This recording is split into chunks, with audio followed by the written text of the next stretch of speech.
Welcome into Rice-Eccles Stadium for the 6A state championship football game. Dusty Litster and Dane Stewart from Deseret News Rewind with you.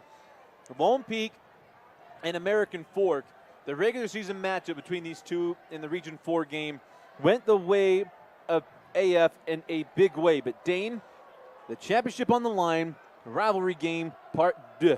Well, and I'll just tell you, it's not just that.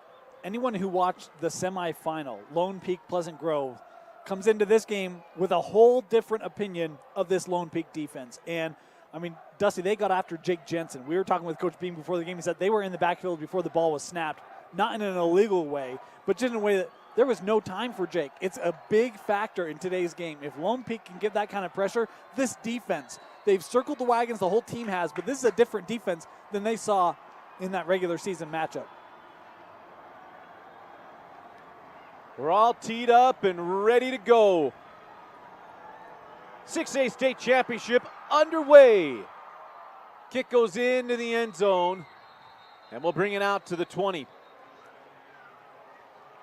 So out comes Braden Seary and the Lone Peak offense. In a season that was a little up and down to get started, Seary got injured. Nealman came in and actually did a very, very good job getting wins, including a win over Bingham and a win over Pleasant Grove. Seary returned, and in the postseason, this offense has been efficient, has been on point, but this team has been led by its defense. But its offense has got to get started well today.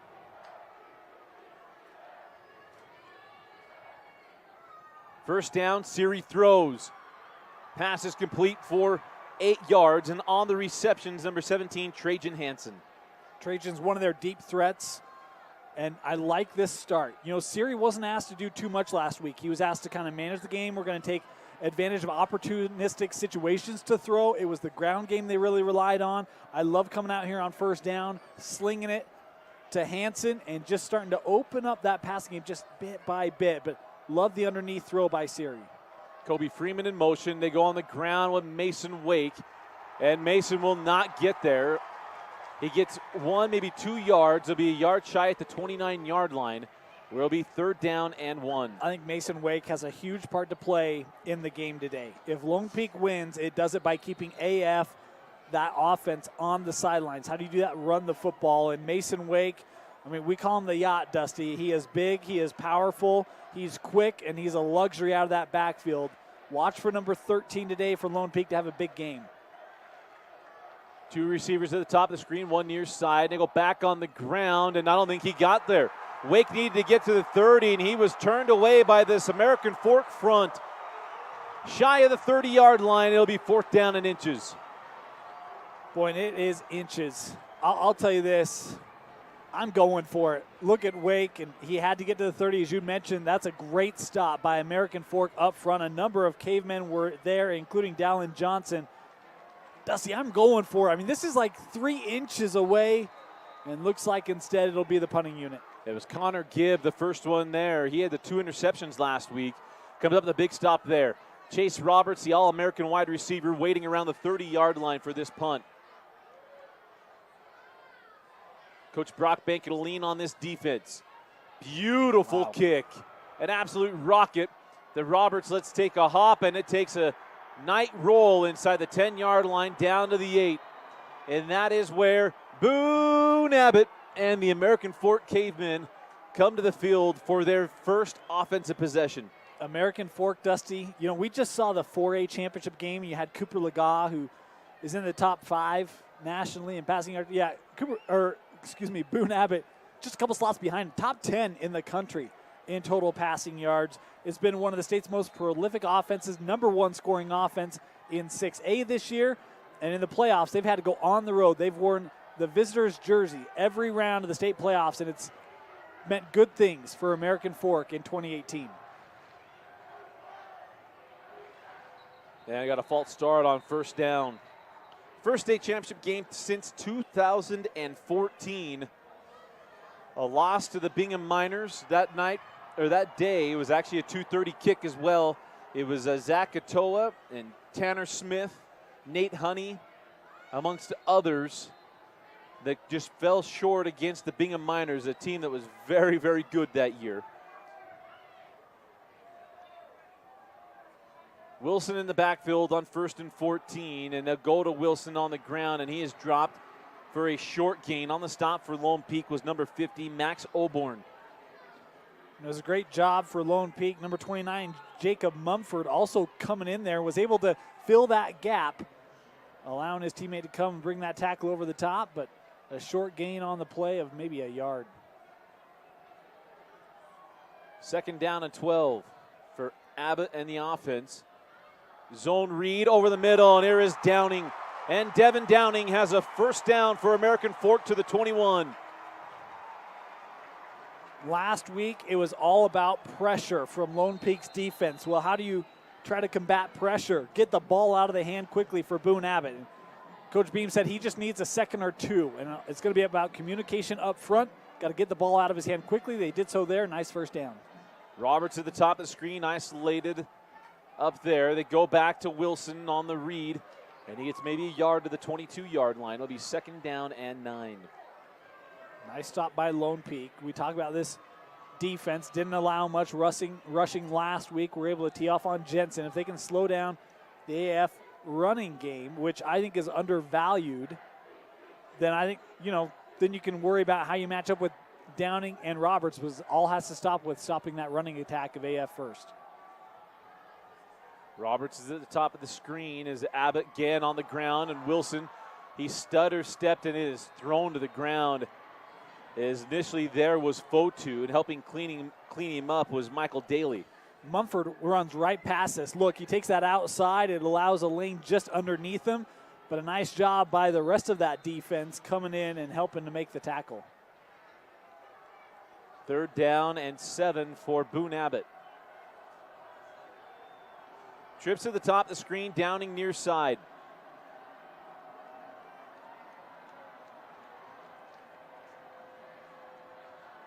Five seconds on the play clock. Looking near side, fires toward Downing, and it's broken up, incomplete, and there comes the flag. Be called on Corey Wynn. It'll be a 1st down at the 45-yard line for the Cavemen. I think Tim Baker is not going to like this call. See single coverage? I don't know, Dusty. I mean, that hand's on the back, but I don't see it being any advantage on the play. Help me out. I agree. I mean, you're taught to go long arm and keep your hand on the back. We're looking at another level. Yeah, he gets that back shoulder just I don't know. Bit there. I mean, that hand is flat on the back. Yeah. To me, I don't love it, but it's the appearance, I think, more than anything else that draws the flag here. And Tim Baker, senior, he's going to be matched up in single coverage a lot tonight. He's going to have to stand up. Move it up to the 39. Wilson bounces off his own man and is driven back at the 45. A gain of 6. It'll be 2nd down and 4. So far right now, AF just feeling things out. We've seen a couple of zone reads. Nice patience here by Wilson. A couple short throws. But the moment that Lone Peak defense starts to just crowd up, expect a long ball to one Chase Richards or Devin Downing, who right now the bottom's uncovered. Roberts at the top of the screen. 2nd and 4, empty set for Abbott. Boone rolls near side, going deep. Makes the adjustment and the catch. On the reception for American Fork was McKay Nelson. 1st and 10, Cavemen at the 28. A 27-yard completion, Dusty, and this is all about miscommunication. There were some late alignment adjustments, and it left Nelson wide open. Going for the end zone, and it's incomplete, intended for Downing. That time, Tim Baker got turned. Downing gave a step like he was going to run a post and then went back to the boundary. Baker beat, had no chance, and fortunate that ball was overthrown from Boone Abbott. I think Boone got a little excited. Yeah, he had 6 right there. It'll be Downing near side, trips to the top of the screen. Roberts is the outside receiver at the top of the screen, the All-American. On the ground to Wilson. No, zone read. Throw it outside, got his man. This is Nelson to the 25-yard line. It'll be 3rd down and 7. Nice play here from Boone Abbott. And Nelson almost drops this ball, has to give it a second effort, able to haul that one in, slowed him up just a bit, still able to pick up 3.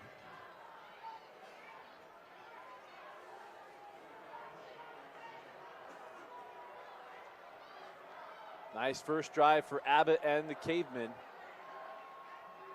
Start inside their own 10. Boone rolls near side. He's got a man over the middle. He's got Roberts, and it's broken up, incomplete. And it is 4th down at the 25-yard line. And imagine you're not trying a 42-yard field goal. Coach Beam going to be going for it. Another look. This is a tough throw. You see underneath coverage. What a play. Knocking that ball away by the DB. Huge 3rd down play there for the defense. It was Brock McChesney breaking that one up. 4th and 7. Pressure coming. Abbott fires to the flat to Wilson, and he won't spin out of that tackle. Terrific open field play by Tim Baker. Turnover on downs at the 21. We mentioned it was going to be all about the Lone Peak defense, and you see the pressure coming right where Boone wanted to go. Makes this play take a little bit longer, and a great recovery was that Baker again. He's been near side all day, making that open field tackle. Nice job by the defense. Timeout on the field. You're watching a 6A championship game. Commentary brought to you by the Utah Army National Guard.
.5:55 remaining in the first quarter of the 6A state championship game. Dusty Litster and Dane Stewart with you. And Deseret News Rewind here on live.ksl and deseretnews.com. A great drive turned away by a terrific defense from Lone Peak. And out comes Siri in the offense for their second possession of the game. Siri going to throw the screen. And I believe that's Hansen on the reception. And a first down for Lone Peak as Hansen gets out to the 39-yard line. Again, a safe throw here for Siri. That screen, good blocking out in front. As you see Doman come up and just create a lane for Hansen to be able to take advantage of. Trajan Hansen, we don't talk about him a lot, but he's one of the real sleepers in this offense. You got to account for him. Run near side. Freeman. Bounce it about. Actually, on the carry is Yamada.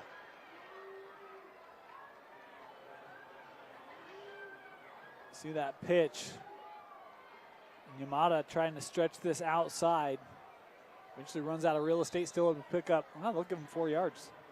Interestingly enough, didn't call Yamada's name last week. Yeah. Yeah, Wake left that semifinal. It's good to go today, but to your point, Dusty, we didn't see him when they were down a man. Kobe Freeman in motion, back on the ground, Mason Wake, and again, that American Fork front did a nice job not allowing a big crease. Gets to the 45-yard line, a gain of 2. It'll be 3rd down and 4. You see Mason Wake. This is a back who's ran for over 1,200 yards this year in this Lone Peak offense. He's had a fantastic year, multi-year starter. And so far, that American Fork front, Dusty, and I mean, it's the same thing that I said in the Orem game. Not enough talk about this American Fork defense. Been pretty stout in the playoffs. 3rd down and 4. Siri running around, looking for somewhere to go with the football, has nowhere to go, as that is a coverage sack, as that the back end of that AF defense plastered to their receivers, and down he goes. Punting unit coming on. Boy, and really fortunate is AF because they had single coverage at the bottom. It was Sean Wood, and he had a step beyond the DB. The problem was Siri had rolled to the right, so he'd have to throw across the field. It would have been a dangerous throw, and good on Siri for not making it. But got forced the direction away from where that coverage was. A nice job by AF forcing another punt. Chase Roberts waits inside the 10-yard line as another high punt. Roberts comes up for the fair catch. Closer, a little fair catch interference, but no flag as we got timeout on the field. 4:11 remaining in the opening quarter. Boone Abbott and the offense coming on for American Fork. You're watching the 6A championship game on live.ksl and DeseretNews.com.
Out comes Boone Abbott and the American Fork offense for their second possession.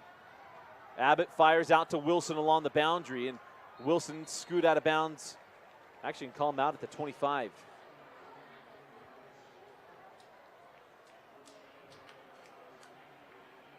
Wilson coming across the formation in motion pre-snap, and had to do it just to pick up those 2 yards. I'll tell you, I mean, Dusty, last week, I just can't say how much different this Lone Peak defense looked last week.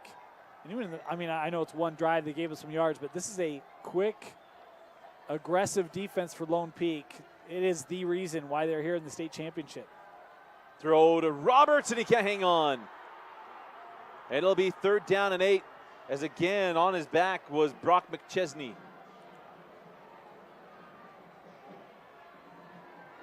And I mean, you look at how this game went the first time.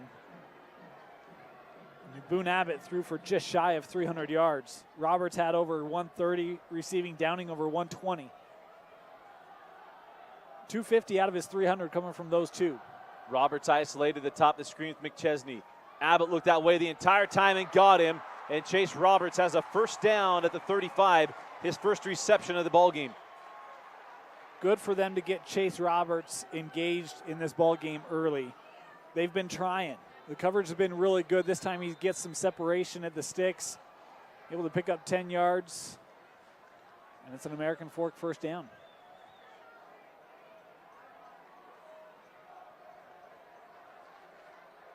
Two-by-two formation. Wilson motions near side. Abbott getting away, looking along the sidelines, got Wilson inside the 40-yard line, and a big play off of improvisation First and 10, Cavemen at the 37. Once again, they bring Wilson across the formation in motion pre-snap. The defense just doesn't account for him. He leaks out along that sideline, nobody there. Wilson able to make the grab and haul up another 12, 15 yards post-reception. Right now, that has been a matchup and a formation that's been working for American Fork. Downing the near side receiver. And a snap goes over the head of Abbott. Boone gets it, loses the football, and is picked up by Lone Peak. And the first big swing goes the way of the Knights. John Daly, not to be mixed up with Michael Daly. It's the Daly Show right now, just another host. Well, Michael Daly's at the bottom. I mean, this snap, Boone wasn't quite ready for it. So you see Daly coming up, trying to get his big paws on Abbott. He'll get picked up, but knocked loose. A fantastic job trying to see what the number was. Was that number 7? Fotu. Yeah, Fotu. So he was the other guy who had a lot of pressure on Jensen last week. Fotu as well as Michael Daly. And then it's the sophomore, John Daly, coming up with it. The Lone Peak defense gets a turnover. Now comes the offense. It was a recipe for success last week against PG. Play action, Siri down the seam. And Wood can't squeeze it. Nice defense turned in by Stockton Bramwell. If this ball is thrown a little bit more to the middle of the field, I think it's a completion. Lots of space on that far side, but it allows the defender to come back. And it's a great play made by the secondary there for American Fork to deny what would have been a big gain for Lone Peak. 3 minutes and 15 seconds remaining here in the first quarter. Wood, the near side receiver, trips at the top of the screen. AF showed pressure, and we got delay game. So it'll be second down and 15.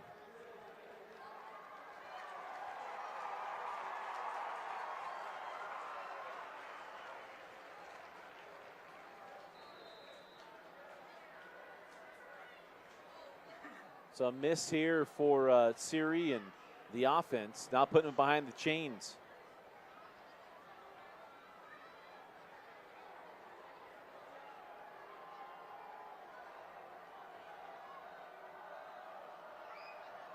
And they'll go to Wake, and Mason spins out of the pile and gets back to the original line of scrimmage. So gain of 5 to the 37-yard line will be 3rd and 10. Like the stoutness of American Fork defensively. I mean, I know they'll go the 5 yards here, but Mason Wake being met right at the line of scrimmage has to fight through a couple of cavemen defenders. If you can try to slow him up, make him earn every one of those yards, it's a good pattern for American Fork. 5 seconds on the play clock, and Coach Brockbank takes a timeout. Didn't want to risk another delay of game penalty, so timeout. 2:37 remaining in the first quarter. Lone Peak takes a timeout.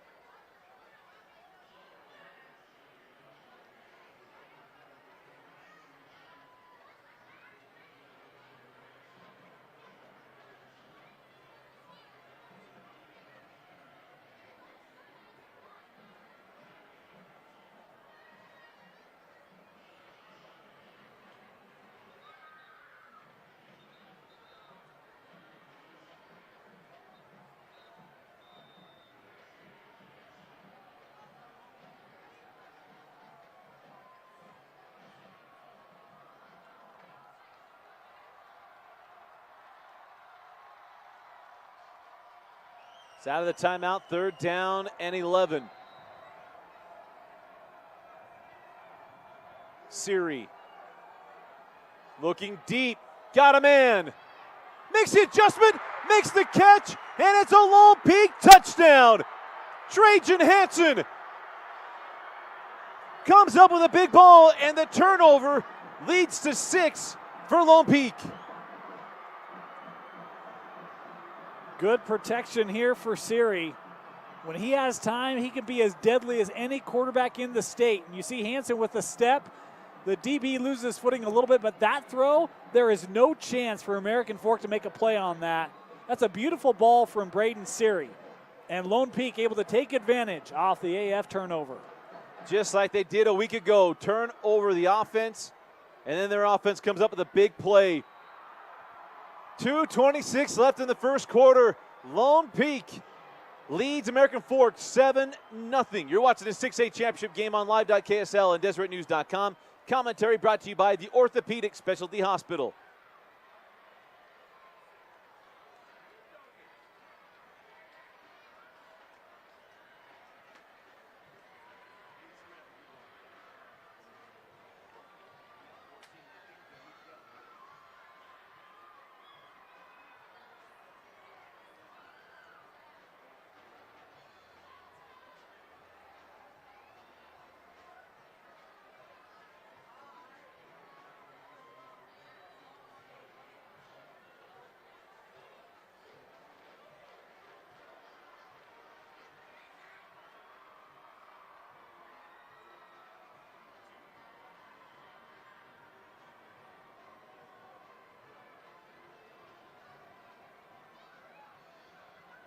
.226 left in the first quarter. Dusty Litster and Dane Stewart with you.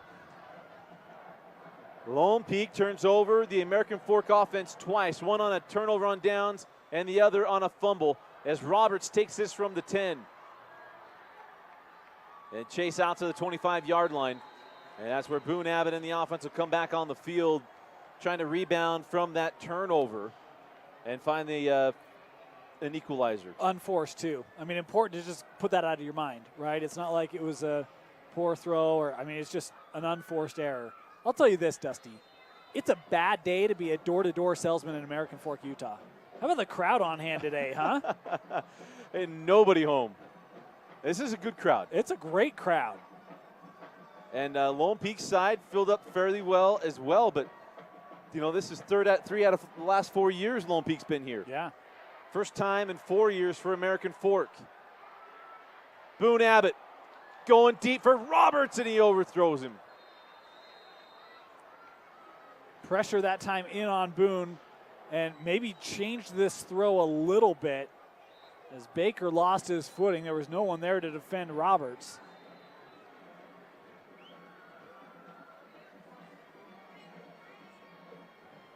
So it'll be 2nd and 10.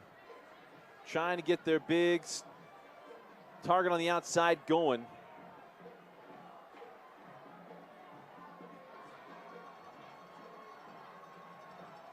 Once again, you see that motion.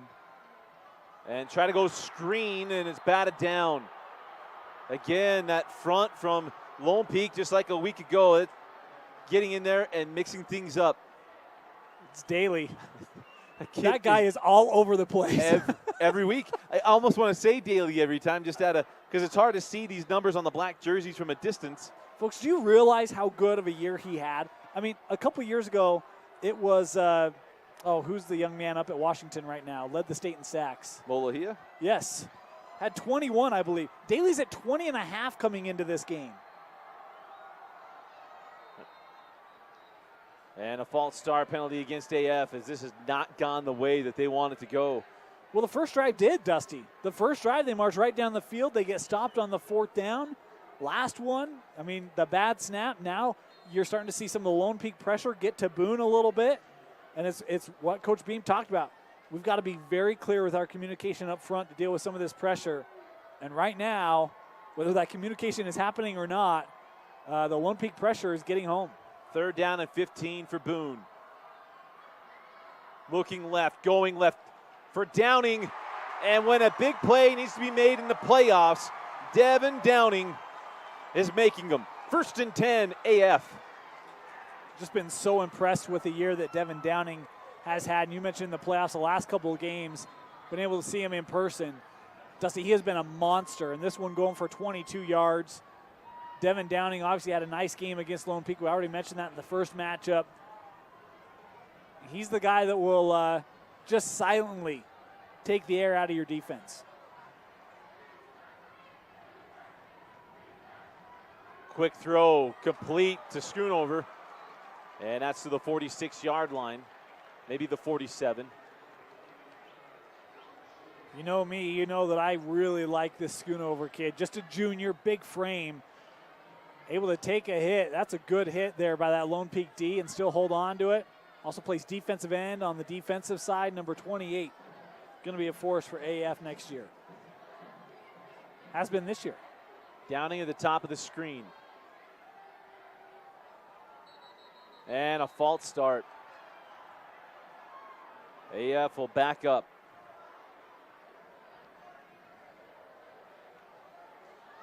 You know, not bad for Downing to have such a good postseason, as BYU offensive coordinator, his son Garrison is a sophomore here at American Fork.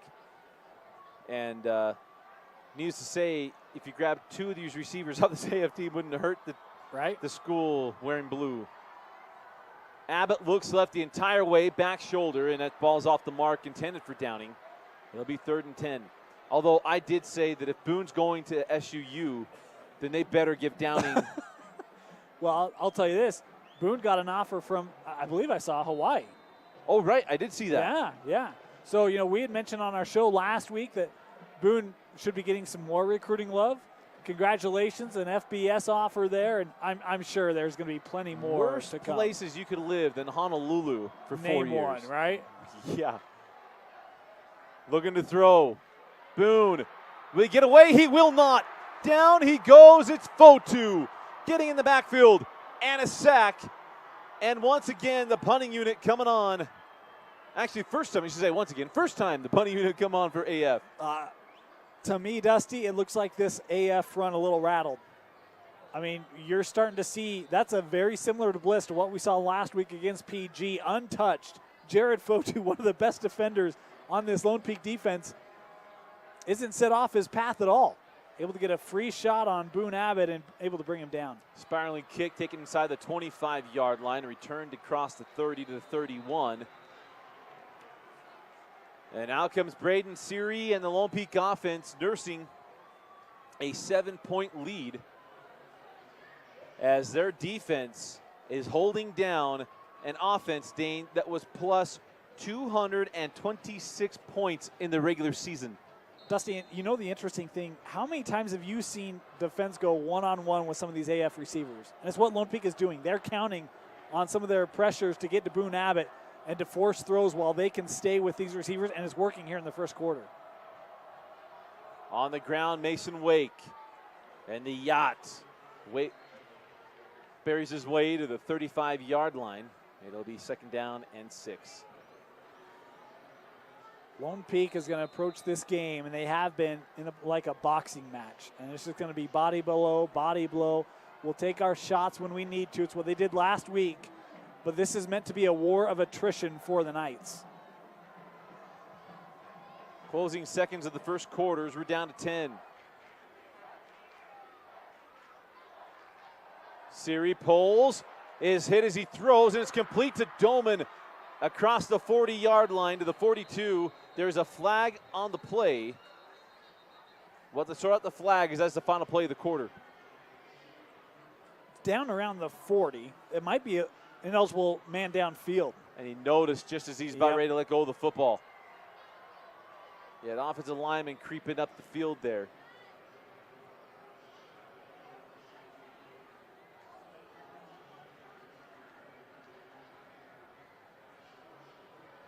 This is the crew that had the 4A semifinal of Park City and Dixie. But I think they're going to take care of the penalty during the quarter break. So, end of the first quarter, it's Lone Peak 7-0. You're watching the 6A semifinals. Commentary brought to you by the Utah Army National Guard.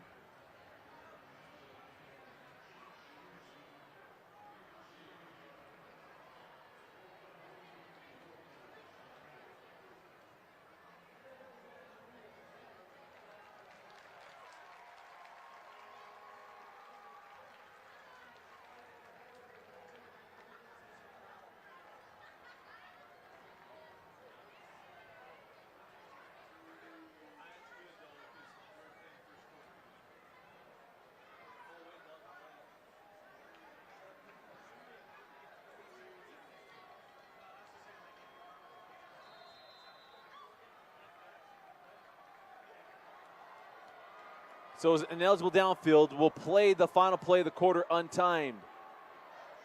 Siri fires deep, tipped around, and nearly intercepted. So it will be 3rd down and 11 when we come back for the start of the second quarter, because the end of one, Lone Peak 7, AF 0, the 6A state championship. Commentary brought to you by the Utah Army National Guard.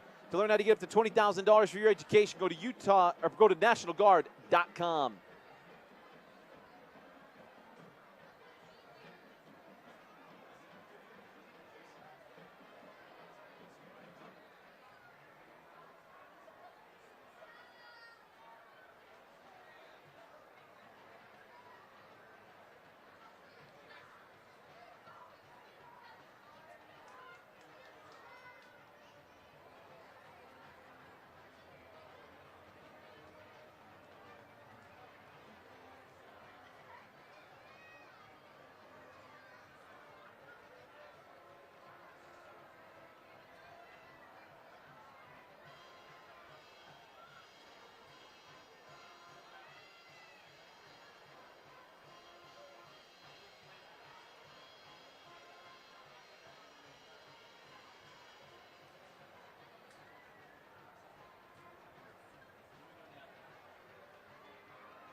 Welcome back. We did run a play during that timeout. They ran a final play of the first quarter, and here's a look at it. Dane, nice defense from AF. It'll be 3rd and 11 for Lone Peak when we resume play, as we're at a TV timeout.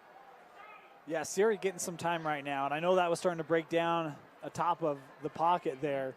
That ball's a little just bit behind the intended target. If that's a little more on target, that's probably a reception and a 1st down. But you know, AF, so far they've held up defensively. I mean, I know they gave up the long touchdown, but they've shut down this running attack. And for me, that was one of the real keys is they've got to stop the ground game of Lone Peak. And through the first quarter, my stats, I've got 5 carries for 17 yards on the ground for the Knights. Both defenses have been stingy. The points have come off of a turnover. I don't want to call it a really short field, but a short field, as it was on the plus side of the field for Lone Peak. Siri finding Hansen for the touchdown. Start of the second quarter and a 7-point lead for the Knights. Siri feeling pressure, and he won't get away. 4th down, the punting unit coming on as AF able to get to Siri. Great coverage down the field. There's just not many options for Siri to go to on the play. You see he's trying to scrap and get back, get something. But just surrounded by caveman defenders. Hardman with the sack. All right, 59, that was Jonah Luingwei with the sack. As Roberts waits inside the 25. Wobbling kick. Bounces to the 35-yard line. And Boone Abbott in the offense for American Fork and trying to find some rhythm. As you mentioned, Dane, that opening drive, they looked like American Fork, and then the drive stalled, and since that point, they have not looked like AF. Yeah, Lone Peak they're bringing the heat like we thought they would, and I really think it's rattled some of that O-line play up front. If I'm AF, I'm looking to run the ball a little bit here. Try to catch Lone Peak in some over-aggressive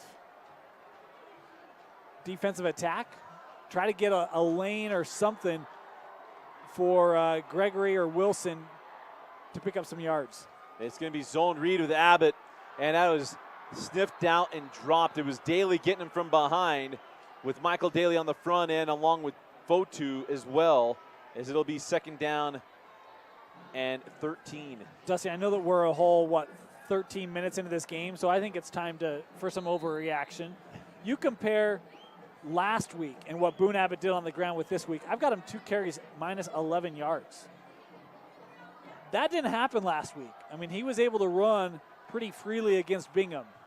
Lone Peak right now is trying to take away the ground game of number 7. Play action, send the screen out to Roberts, and Roberts is dropped for a gain of 1. It'll be 3rd down and 11. for American Fork. Again, trying to deal with some of this blitzing. And, man, it just feels like Lone Peak, their defense just knows exactly what's coming. Just absolutely dialed in.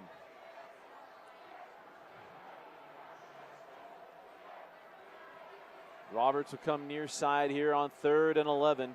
Downing at the top of the screen.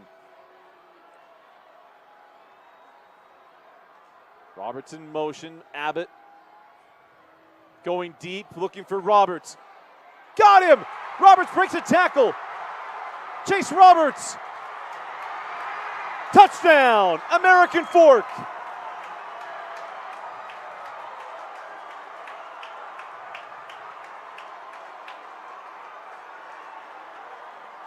This is the avalanche that AF has come with all year long. They motion Chase Roberts into the slot, and he's able to get behind everybody. A late try to knock that ball away, but Roberts had the defender beat, and you ain't catching Chase Roberts. 65 yards, and American Fork to tie.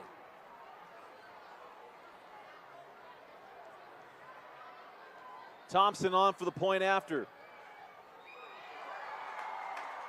9:40 left in the half.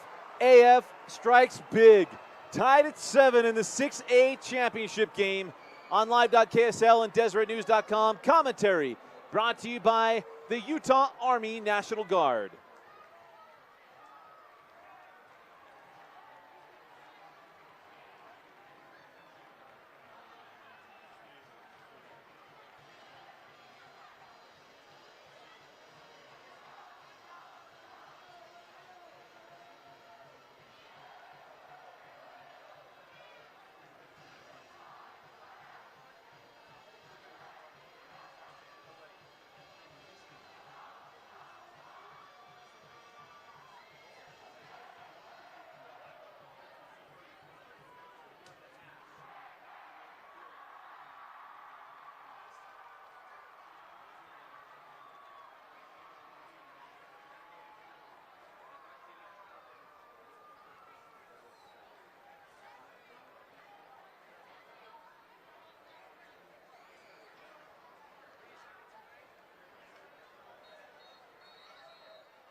We're good.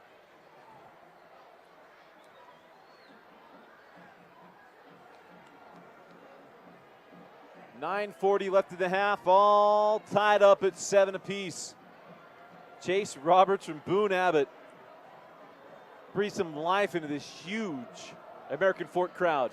I'll tell you this, Dusty. There is a different roar from the AF side than what we're accustomed to here at Rice Eccles. It is a large crowd, and when that ball was caught, everybody could hear that one. It's a great showing, and good to see American Fork get on the board, and hey, we've got ourselves a game. So out comes Siri and Lone Peak. Really, Dane, offensively have not moved the ball a ton. Now, last week they didn't really either. Yeah. They got a lot of short fields, turning Jensen over. But their offense is going to have to show some competency if you're going to stay on point, if you're going to go blow to blow with Boone Abbott and the Cavemen. Yeah, I don't think that American Fork is going to give you 4 or 5, starting positions inside their own 40. So you're going to have to find a way to move the football. And you're right, the consistency just hasn't quite been there. They've had some opportunities, but haven't quite been able to take advantage of those that have presented themselves. Siri throws to the far side on a quick screen. And it's a gain to the 25-yard line. And on the reception was Sean Wood. So 2nd down and 5 for the Knights. And if I'm Lone Peak right here, I'm looking at just that. Hey, let's work in 5-yard increments. Try to take some time off the clock. If I'm a Knight fan, right now AF's only scored 7. I think that's a win. But I think Boone Abbott's been on the field a little too much for my liking. Try to keep him on the sideline here with some first downs. On the ground with Wake.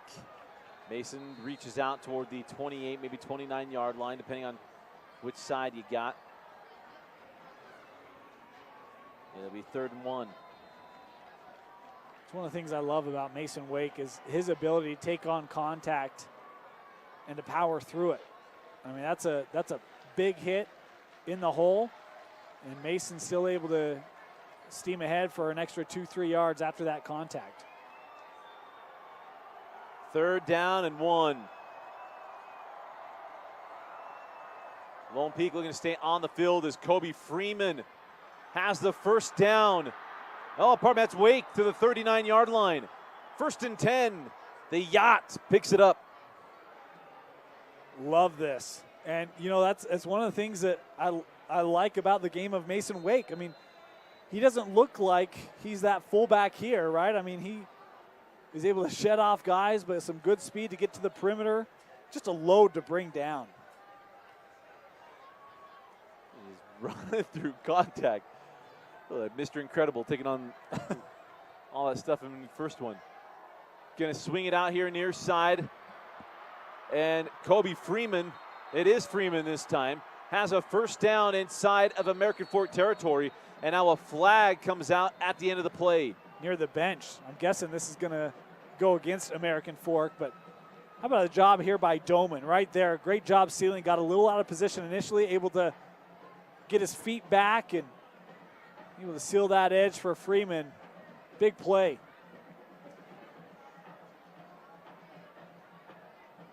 Coach Beam standing right there. He's trying to see and help out the officials with whatever's goes. Whether that flag was on. I don't know if it's going to be a sideline warning.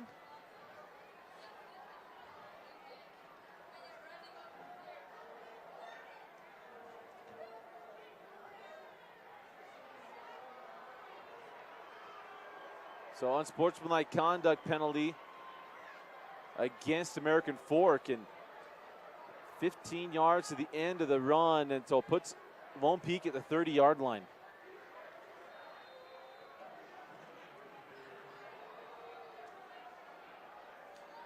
Hard to see. We had a couple replays here. Is this swiping at the ball? Yeah, I'm not sure.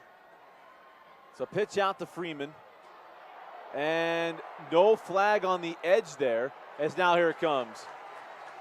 The Whitecap throws that one. That's going to be a hold on the edge, as you saw Schoonover getting held. See that arm get wrapped around. And the AAF side saw it. They certainly wanted that flag. Talked about Schoonover. I love his ability to disrupt the opposing offense.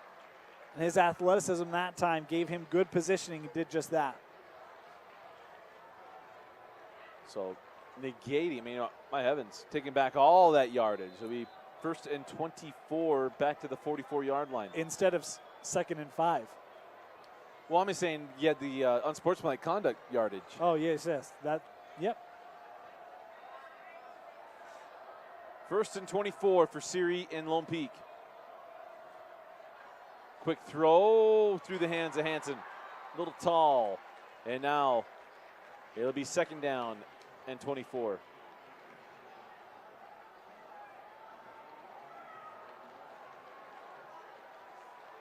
Bring this throw down just a little bit. Too tall for Hansen to get to. So hard when you're working behind the sticks like this. You got to take advantage of, I don't want to call them free yards because it's a tough throw. And coverage isn't exactly off the ball in that one, but just got to find a way to get that on target. Yamada motions to the top of the screen as we've got a pre-snap penalty. A false start. This drive, when they had 1st and 10 at the 30-yard line, I was like, there's a chance for Lone Peak to go answer, but right now, self-inflicted wounds. Certainly backing them up. And I mean, we've talked about this offense has not been big play explosive. You're in an opportunity right now where against a good AF defense, what do you do here on 2nd and nearly 30? Siri up the middle, got a man inside the 30-yard line is Kobe Freeman. And Freeman makes this a little more manageable. 3rd and 9 inside of 2-down territory. You just go to Kobe, right? That's a great throw by Siri. Just leading him in front of the linebacker before the DB can come in. Freeman makes a nice grab, and that's a great way to get back all those penalty yardage. Now can you capitalize on 3rd and long? Interesting, he goes with Kobe number 24 version, although he was born when he wore number 8. A little controversy there, eh? Just wanted to bring that up. Mom and Dad got to teach him some history there. And another penalty on Lone Peak pre-snap. False start. Back him up to the 24, or pardon me, 34. So Lone Peak can't seem to get out of their own way on this drive, Dane. Yeah, we talk about communication amongst the offensive line of AF dealing with this Lone Peak pressure. Not quite certain what's leading to these false starts, but something that at the half would likely be on the agenda to figure out here for Lone Peak. Yamada motions to the top. Siri. Pressure comes, down he goes. Dallin Johnson gets the sack on Siri. Back him up. 4th down and 24 from the 44. AF not even bringing extra men. Just couldn't do enough. Look at that, 3 different cavemen that were all breathing down the throat of Siri. And it is Johnson who's credited with the sack, but if it wasn't him, there was going to be a couple more that would have had the opportunity. Roberts waits inside the 10. And this punt goes off the side of the foot. Oh, and it takes a huge Lone Peak roll. Holy Hannah. That had more roll than air. And now a flag comes in at the end of the play. Lone Peak responding, turning around, looking. Makes you believe it's going to be on the Knights. Fotu. Might have been on number 6. Might be on Richie. Richie's the punter. See if you can see this. As Nate Ritchie. So right there, well, I think it's right there around the 30. No.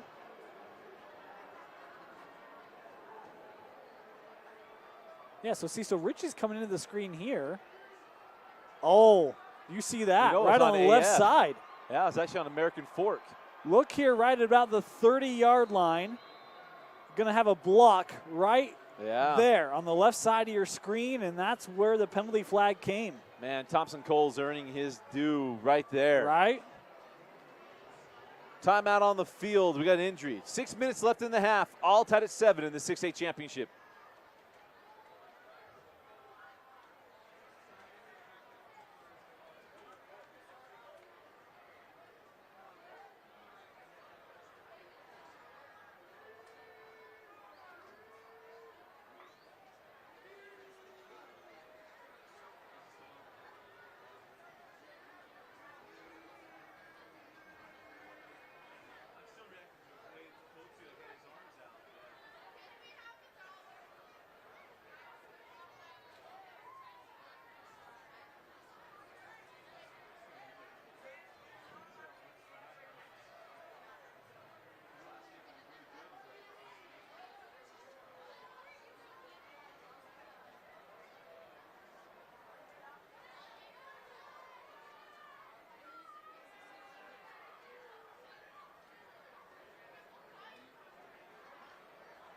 Let's take a look. Here's that flag. I couldn't see if we got the back. So it's right on the left side. Watch at the 25-yard line. You're going to see the hit right there. Now, I think that this is the injured player. Maybe he steps on a foot. Oh, yeah. That's where he got injured after the penalty. It might be Johnson. I'm trying to get a number. It might be Lucky Maffey, 92, or Dallin Johnson, 82. I think it's Maffey.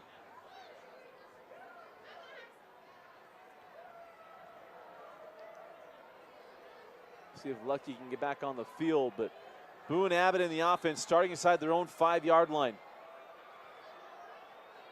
Abbott fires near side, intercepted! McChesney walks it into the end zone. Touchdown, Lone Peak.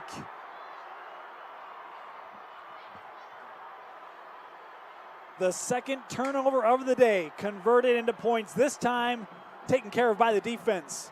And clear miscommunication here. I mean, this ball's out and the receiver is running deep. McChesney has his eyes in the backfield and he just knows, hey, we got ourselves 3 points here.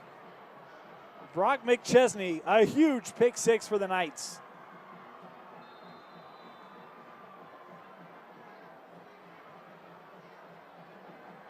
And just like that, as it looked like Lone Peak was hurting themselves, they force a turnover and get 6.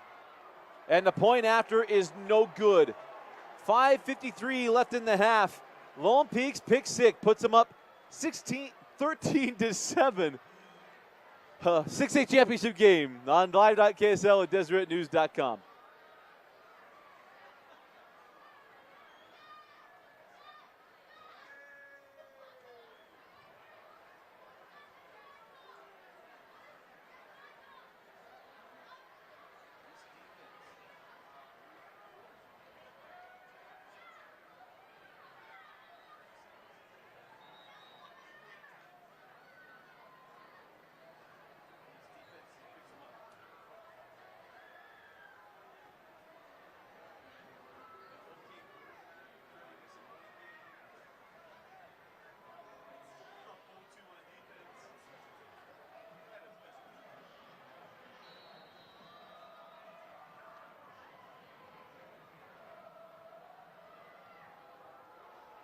Ritchie kicks it away. And back comes Boone Abbott in the offense, looking to bounce back after giving up a pick 6. But how about this defense? I mean, we're going to be releasing our nominees for our Deseret News Rewind football awards. Maybe the 6A player of the game or player of the year or our most outstanding just be the Lone Peak defense. My heavens. Criminy. Yeah, I mean, you know, we've already talked about the Nate Ritchie 4-interception game earlier this year. Obviously, the game against Pleasant Grove last week impressed both of us. I think impressed the state what the defense did. And it's picking right up where it left off that game last week. It's been really good here, Dusty. Abbott, quick fire over the middle. Schoonover has it, and he's got a first down to the 31-yard line. 1st and 10, Cavemen.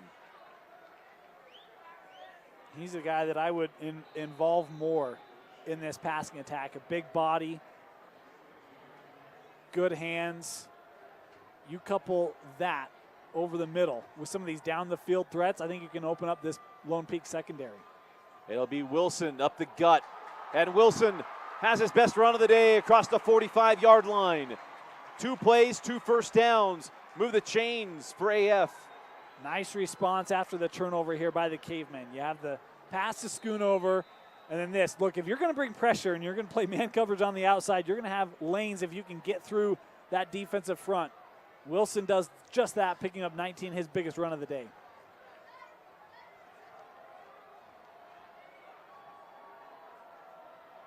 Roberts is near side. Abbott going for him.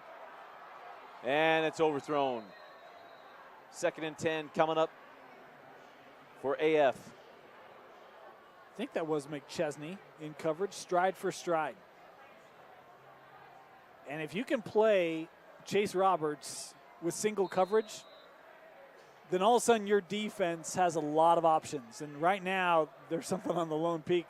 I'd tell those, hey, don't poke the bear now, right? Remember, it took 1 play for him to tie it up. Right. And there we go, offside. So Boone Abbott gets a free 5 yards. So it'll be 2nd down and 5 at the 49-yard line of Lone Peak. And you know, I'll never be critical of student sections overly in high school, but I mean, it's Lone Peak.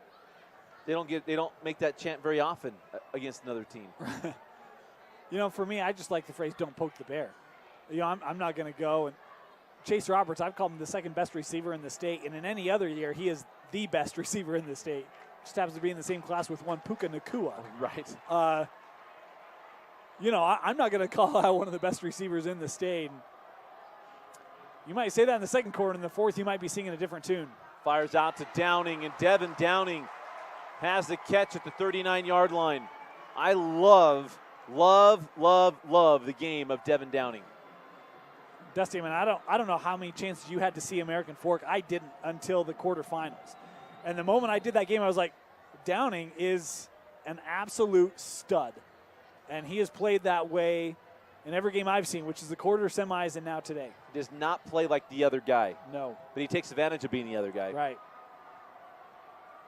And quickly thrown. I believe it was Daly got his hand on it. Downing came away with the catch.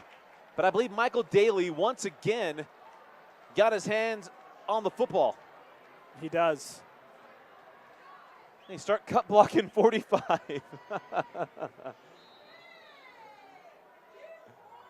He just has a knack. It is uncanny. Yeah. You know, and one of the keys, he never gets locked up in blocks. He keeps himself free and clear every play so that he can get his hands up in the air, and so he can be kind of that free runner and rush man. He just doesn't get engaged by the offensive lines. Quarterback draw, and Boone Abbott need to get to the 29, and that's exactly where he got. 1st and 10, Cavemen. This is the kind of game that we saw from Boone last week. Mentioned that he hasn't got that ground game going yet for him individually. Let's see if that picks up here for American Fork. That's what makes this offense really dynamic and difficult to defend, is his ability to escape out of the pocket. That's Robertson motion. Abbott going for Downing. Ritchie is not going to get away with it. Headsy defense to try to get to that football, but the flag comes out. Love this play, and you're right. I mean, this one was pretty obvious from up here. You see that tug right there, and Ritchie's doing everything he can. I'm not sure if that is. It's not Ritchie. No, that was Timothy Baker, who's had the unenviable task of matching up with Downing today. Knew he was beat and was just trying everything he could to make a play on that ball rather than give up the touchdown. Yeah, I love that. Get a hold of the jersey, get into the hip, see if he can get to the ball. Yeah. But it was an obvious call. Trips near side. Roberts is in the slot near side. Downing at the top of the screen. And a goal on the ground to Wilson.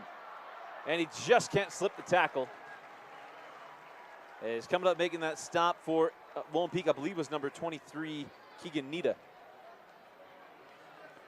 So important that this tackle's made. If it's not, Wilson's got a lot of space. As you see, Downing had that block on the edge. Nice job that time making the tackle.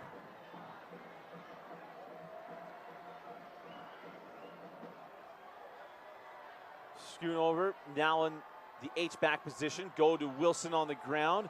Bounces it, and he's run right out of bounds. Nice job of that defense. Stretching it out is Nita along with Chase Tucker running him out of bounds. It'll be 3rd down and 5 for American Fork. You mentioned it, Dusty. Nice job coming up that time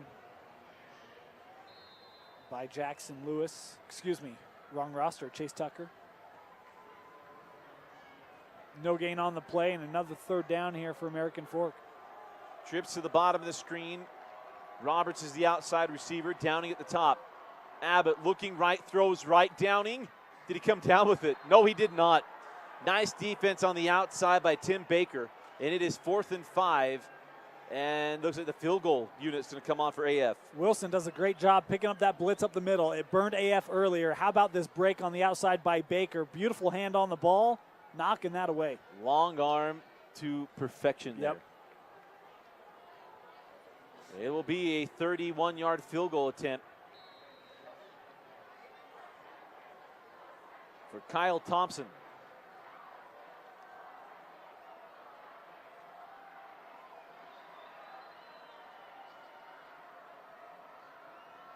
Good snap, good hold, plenty of leg, and he got it. 2:57 left in the half.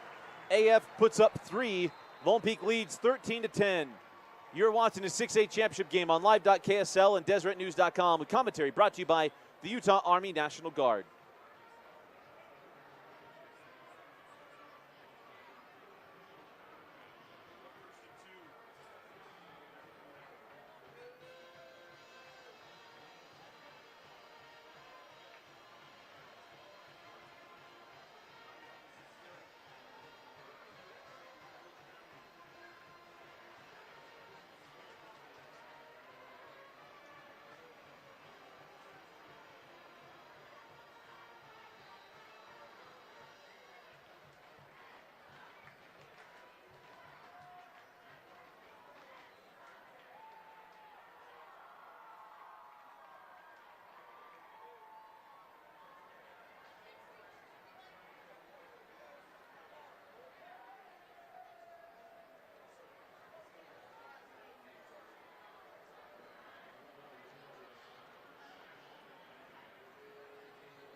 2:57 left in the half. After picking up that 3, it'll be the Lone Peak offense come back on the field. And interesting to see how aggressive they choose to be. As, wow, they hit a line drive shot taken around the 20. But then a nice return near the 40-yard line. There's one of the up men that 42? took that thing right on at 42. Stockton Eget. Nope. Second time I've done that. Sterling Fackrell. This is an impressive job, huh? Well, no, not the panic. Nice little wall set up there, and good field position here for Lone Peak. So out comes Siri and the offense. They were moving the ball well, and then penalties and sacks changed everything in that last drive. On the ground with Wake. Mason breaks a tackle. And Mason Wake with his biggest run of the day. 1st and 10, Lone Peak at the 32. By my stats, Dusty, he just doubled his output. A 28-yard run for Mason Wake, and another one where he gets met at the line of scrimmage. This is why those big physical running backs are so good. Fights through that arm tackle, and then, hey, he's got good speed for a big guy. Look at that, Mason Wake. Great run for Lone Peak, and just like that, they're in business. Back to the ground, and Wake gets 2 to the 30. He's 2nd down and 8. Waiting for that play action. We haven't seen it. Yeah, 2 minutes left here. I could see Lone Peak wanting this to be the last possession, right? They know they're about, I'm not quite sure what their kicker's length is. I know that they missed a PAT before. Richie's maybe got 15, a leg. maybe 15 yards away from a field goal, you think? Yeah, got to get to the 20? Yeah, I think so. That makes it a 37-yard attempt.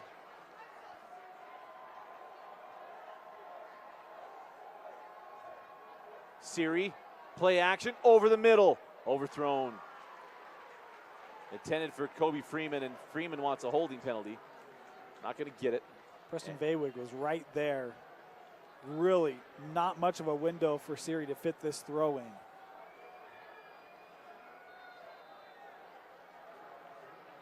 Well, here you go, 3rd down and 8, 2-down territory. More than likely, unless you want to try that field goal attempt.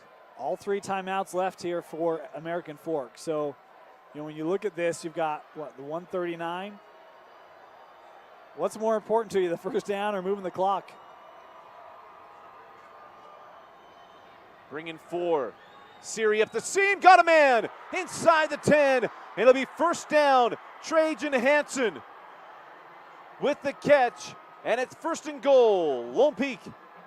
Opportunistic offense was the name of the game last week. It's been the name of this first half. 3rd and 8, and I love trusting your senior quarterback, Siri. Another throw that he lays right down the seam. 2nd time we've seen that same route today for Lone Peak. Go for big yards right past the linebacker. 1:18 on the rolling clock, now down to minute 15. We run our scoreboard off the big Jumbotron, and it's running an ad at the moment, so I'll keep you up to date on that. Down to the 1:10. Play clock almost ran out on Lone Peak. They took a timeout. Just trying to milk this down. 1:07 to go in the half. Lone Peak looking to add points. You're watching the 6A championship game on live.ksl and DeseretNews.com.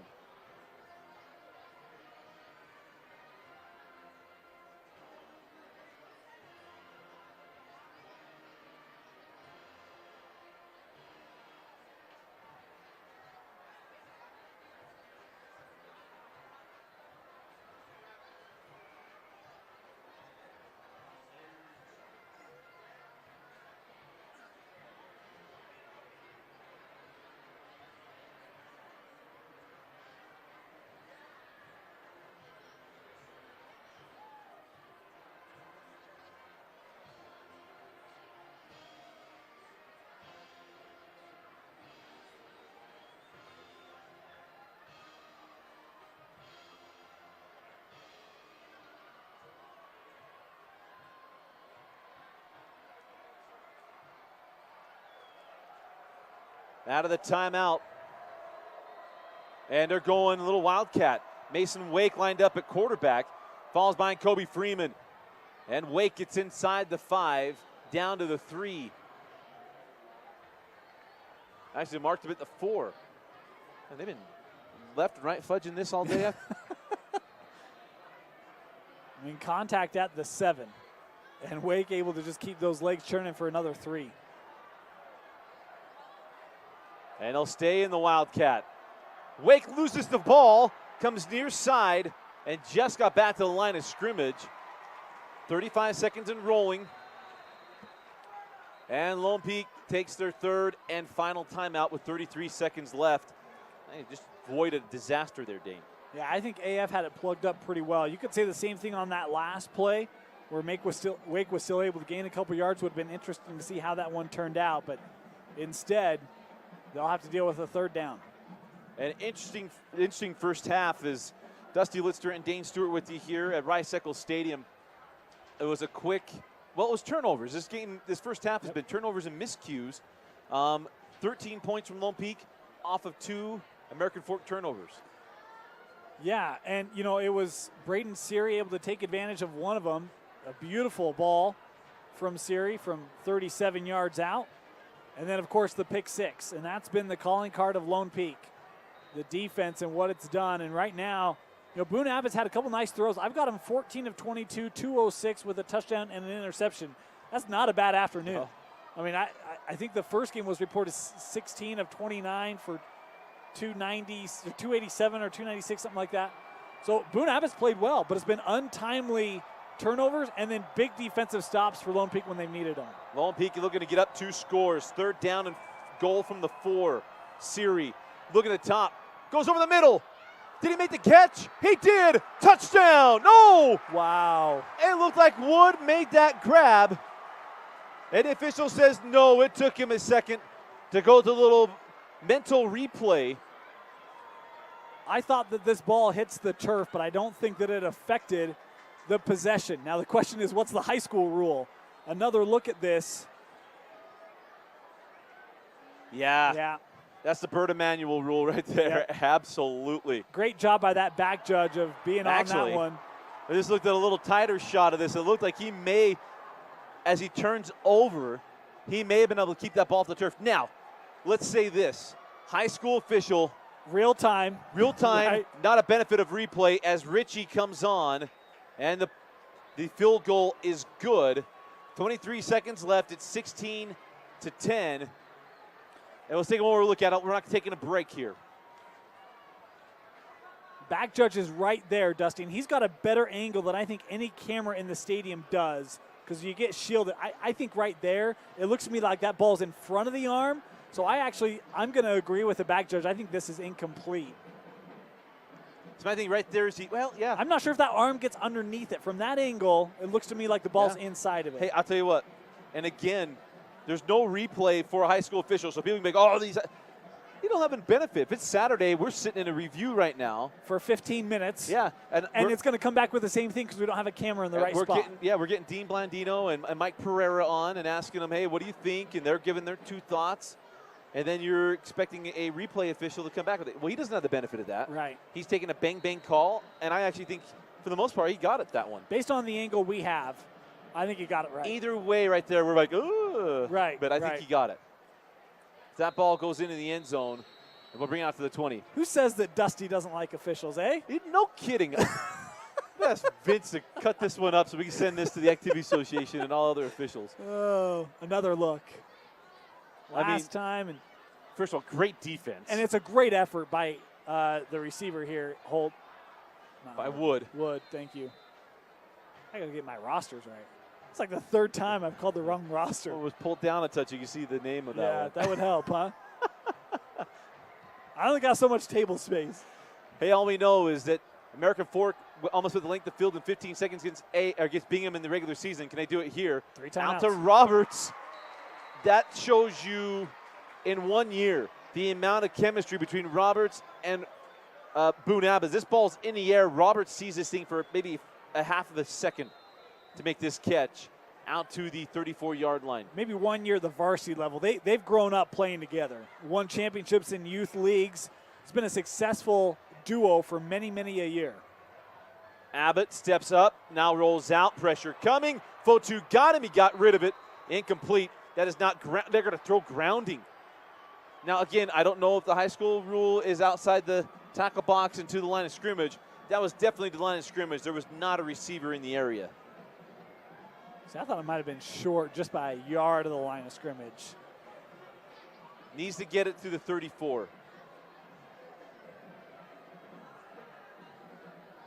That one, yeah, it did. Got to the 35. Just so you know, our own editor slash producer slash everything else on Deseret News Rewind says he refuses to cut up me being nice to the officials. And he wonders why we don't like say his name and give him airtime, huh? To he who should not be named. As Boone Abbott, after that penalty, wisely, I think they're come out and take a knee. A fun first half, and what it sets up is a terrific second half. It'll be AF football to start the third quarter. This 6A championship game goes to the locker rooms with Lone Peak leading 16-10 over American Fork. Enjoy halftime, and we will be back with the second half. You're watching the 6A championship game on live.ksl and deseretnews.com.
Welcome back inside Rice-Eccles Stadium. Dusty Litster and Dane Stewart. Deseret News Rewind with you. Commentary brought to you by Tosh Orthopedic Specialty Hospital and the Utah Army National Guard. But Dane, that first half, it's a tale of turnovers on one end and also big plays from American Fork. Dusty is playing right into the game plan that Lone Peak wanted to execute. They've shut down the run game of AF. They've got pressure on Boone Abbott. They've forced turnovers that have led to short fields and points. American Fork going to have to play a lot cleaner second half if they want to come back and win a state championship. So it'll be Boone Abbott and the American Fork offense starting off here in the third quarter. And that first half, they moved the football. I mean, you look at it, 37 plays, 222 total yards. They are getting things done that way. Boone Abbott was 15 to 25, 221 yards, a touchdown, and then the huge interception that was returned for a touchdown. Yeah, and that was a big one. I mean, it gave them the lead that they have right now. The AF defense made a big stand to limit a field goal on that last drive for Lone Peak of the half. The defense played pretty well. The offense just hasn't quite been in that rhythm they've had the majority of the year, and that's been the difference. Wilson was stymied at the line of scrimmage by Fotu. And that's one of the things, Dusty. I mean, you look at the stats at halftime. 12 rushes for American Fork, 1 yard. Now, that includes the sacks. But even if you take out the sacks, they only had, 38? Yep. So, I mean, it still has just not been a real effective ground game today for AF. And I think that's what will really help open up the passing attack. Quick hit, Abbott to Schoonover for the first down to the 33-yard line. And a nice start for American Fork. Mentioned Schoonover back in that first half. Love the versatility that he can bring, and a nice quick hit there to Schoonover. And we talk about Mason Wake able to fight through contact. Bodie's of that same nature for American Fork. 1st and 10, Cavemen. Abbott trying to get away from Daly, and he won't. Michael Daly, he gets his big paw, and you ain't getting away from him. Spun him down one-handed as Boone Abbott could not elude 45. And I think we're now officially in negative yards rushing with that sack for American Fork. 3 Lone Peak Knights right there. And that's what we saw a lot in that second quarter, Dusty. Pressure on Boone Abbott. And really outside of that first drive, it's been the entire game. No, absolutely. Outside of the big pass to Roberts even. Yeah. 4 seconds, 3 seconds on the play clock. Got it off. Abbott up the seam. Got Roberts for the first down. Chase Roberts gets into, right at the 50-yard line, but it's a big pickup on 3rd and long. It's a big pickup, but it's a big hit. Look at that hit on Abbott, just able to get this away. No one over the middle of the field, and that's where Chase Roberts has done his damage in this game, Dusty, has been up the middle. Abbott trying to go deep and is going down. Coming from behind to get the sack is Keegan Nita. The junior makes a big play, knocking AF back to the 41. Just another defender to throw at Boone Abbott. I mean, we talked about Daly and Fotu, and now here comes a third in Nita. 2nd down and 19 after the sack. Apologize for the technical issue, not having the scoreboard up. 9 minutes and 30 seconds on a rolling clock here in the third. Abbott takes off. Boone back to the original line of scrimmage where he gets absolutely popped by Nita. But it'll be 3rd down and manageable now, 3rd and 9. We talked about it. Nice job just pushing that blitz just off to the side there from Fotu. But when you miss that, then there's all sorts of space. That's a big hit from Nita. 15 seconds on the play clock here for the Cavemen. Roberts in the slot near side, Downing at the top of the screen, outside receiver at the top. 2 favorite targets, Abbott. Looking left, throwing left. Got held up by McChesney, nice defense. As that ball was intended for Tanner Holden. And the punting unit will come on for American Fork. A miscommunication that time. Holden had stopped and Boone Abbott was sending one deep. And so once again, this Lone Peak defense, and look, Dusty, they really, my personal opinion, I haven't asked Coach Brockbank this the last couple weeks, they really don't care about yards. We'll give up all the yards that we don't care. We're going to stop you from getting in the end zone. And it's been a motto and a philosophy that has worked really well for this defense the last couple of weeks and continues to here in the state championship. Sideways bounce out of bounds. And a timeout on the field. 8:35 to go in the third quarter. It'll be the first possession of the second half for Lone Peak. When we come back, you're watching the 6A championship game on live.ksl and desertnews.com.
Welcome back to Rice-Eccles Stadium. Dusty Litzter and Dane Stewart. Commentary brought to you by the Utah Army National Guard. Out comes Braden Seary and Lone Peak, their first possession of the second half. Freeman in motion, give to Mason Wake, and Wake gets maybe a yard to the 15-yard line. It'll be second and long. And that's been one of the things that's been working really well for Lone Peak. Mason Wake at the break, 11 carries, 61 yards. That's 5.5 a clip. And I know, 28 of those came off of one run, so that obviously helps the averages. But the ground game for for Lone Peak has been pretty effective, especially when mixed in with a passing game. They haven't been one-sided, been very balanced attack for Lone Peak. 8 minutes remaining in the third quarter. Fire out to the screen. Got room. Trajan Hansen down the sideline. Has the first down to the 25. It's a great block by Doman to really set up this screen. Really set the edge and allowed Hansen to get around it and pick up the first down. It was a nice job by Doman, though, on the play. First and 10, Lone Peak. Trips to the top of the screen, and Hansen, the near side receiver.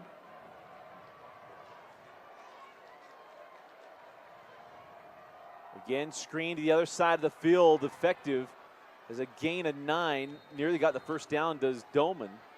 So Thomas Doman, the senior wide receiver. I feel like the whole run of Doman's been going through Lone Peak the last few years. A lot of these names, right? McChesney and Doman. A lot of them have been multi-generational Lone Peak. Well, that's maybe a little overstatement, yeah, right? It's only been around for 10 years. But. Well, Lone Peak, about 20. That long, really? Yeah. Mid-90s, as we have a fun conversation on air. First down across the 35-yard line. Here's the crazy thing, right? I'm so that guy where it's like, it wasn't that long ago. That's true. Actually. I say you and I have been 13 years covering. Does it feel like that? Yeah. See, to me, it doesn't. I can still remember that first AF basketball team we covered with Toon and McKay Franson and Haas. Remember bowling for chairs on our top 5 plays back then? Yeah, yeah. Actually, in fact, I know McKay Franson, who I think back then I always said he looked like Hercules. He had that broken hand that year, his senior year. I know he's watching the stream right now, medical school down in Arizona. Mason Wake motions out to the top of the screen to throw. Fire near side, complete. Trajan Hansen once again on the reception, and he is close to the first down marker, about a yard shy. It'll be 2nd and 1. By the way, I'm just a lowly commentator. What do I know? How about Lone Peak coming out in the second half, and they're just slinging it, Dusty. A couple screen plays, this one a little comeback. Right now, Braden Seary, Playing with a lot of confidence for this Lone Peak offense. Well, they know right now, you get up 2 scores, you're taking the running game away from American Fork. Well, it's already not there, so. Even more so. Just pinning those ears back, right? It's Doman in motion. Go to Mason Wake. And Wake gets across the 45-yard line. That'll be a first down for Lone Peak at the 46. Also means that clock going to keep on moving. As we approach the halfway point here in the third quarter. Pretty soon, AF going to be battling that clock, especially if they go down by 2 possessions the way this Lone Peak defense is played.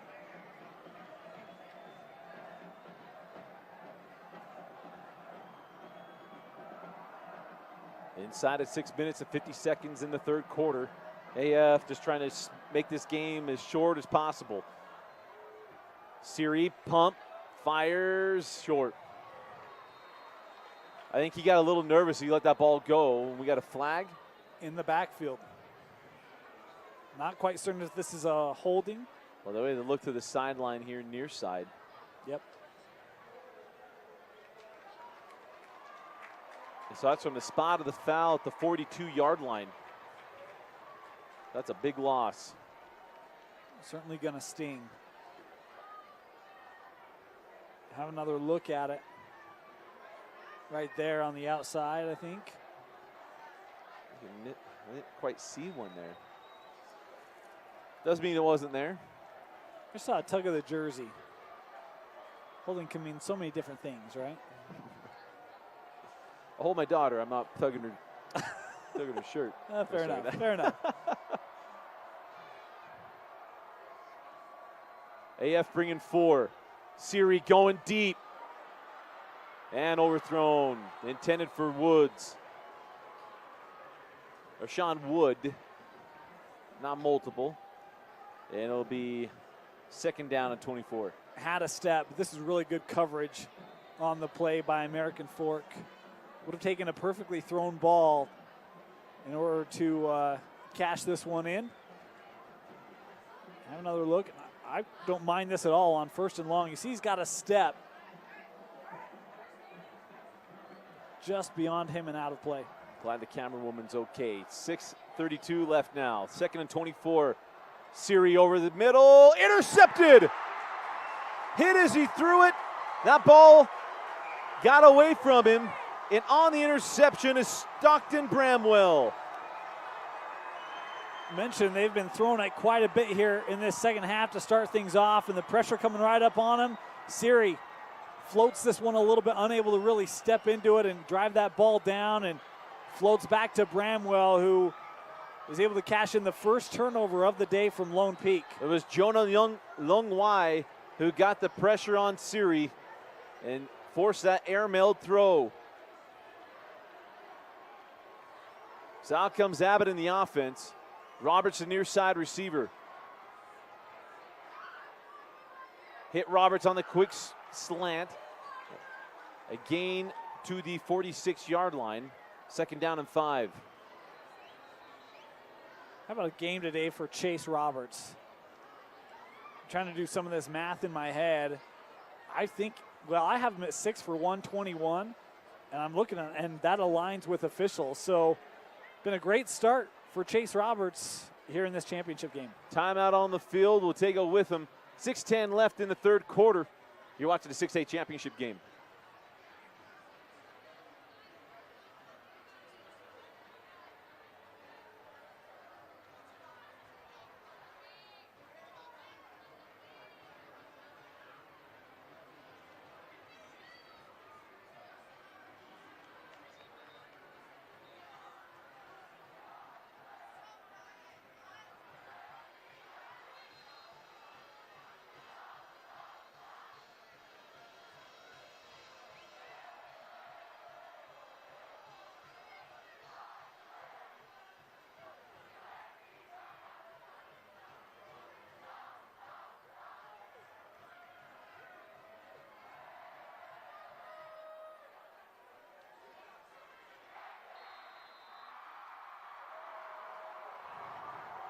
Second down and 5 for AF. Boone pumps Rolls near side, now fires deep, looking for Roberts. Jumps for it and got it. Chase Roberts inside the 15. It'll be 1st and 10, Cavemen at the 12. Make that 163 yards receiving for Chase Roberts. And Abbott able to buy the extra time. We've talked about Lone Peak rolling the dice a bit with single coverage, and Roberts getting behind everyone. Great job getting over McChesney to haul that one in. Lone Peak fans wanted a pass interference. Didn't get that one. 5:45 rolling. Empty set here for Abbott. Look for a quarterback draw maybe. No, Abbott rolls to his right. Daly giving chase. Fires to the end zone. Oh, what a catch! Touchdown! Devin Downing!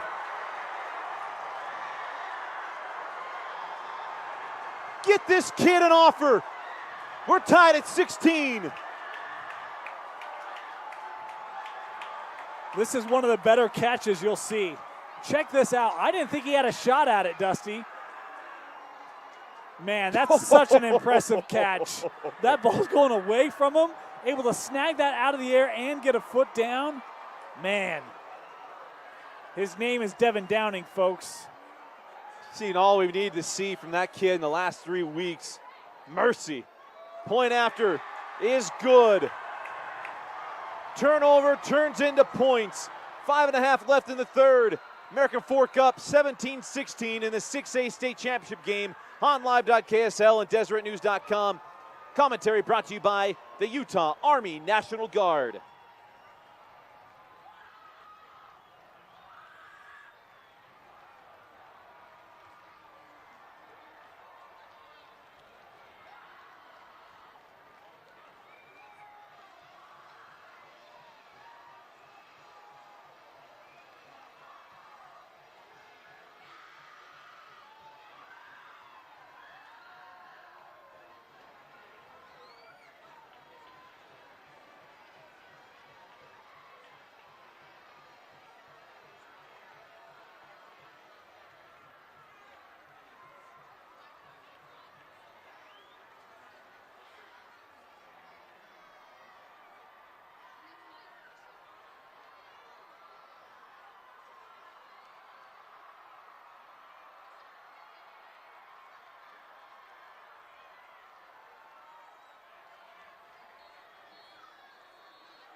Well, booing you here is because they were showing Lone Peak's fans on the Jumbotron here in the stadium.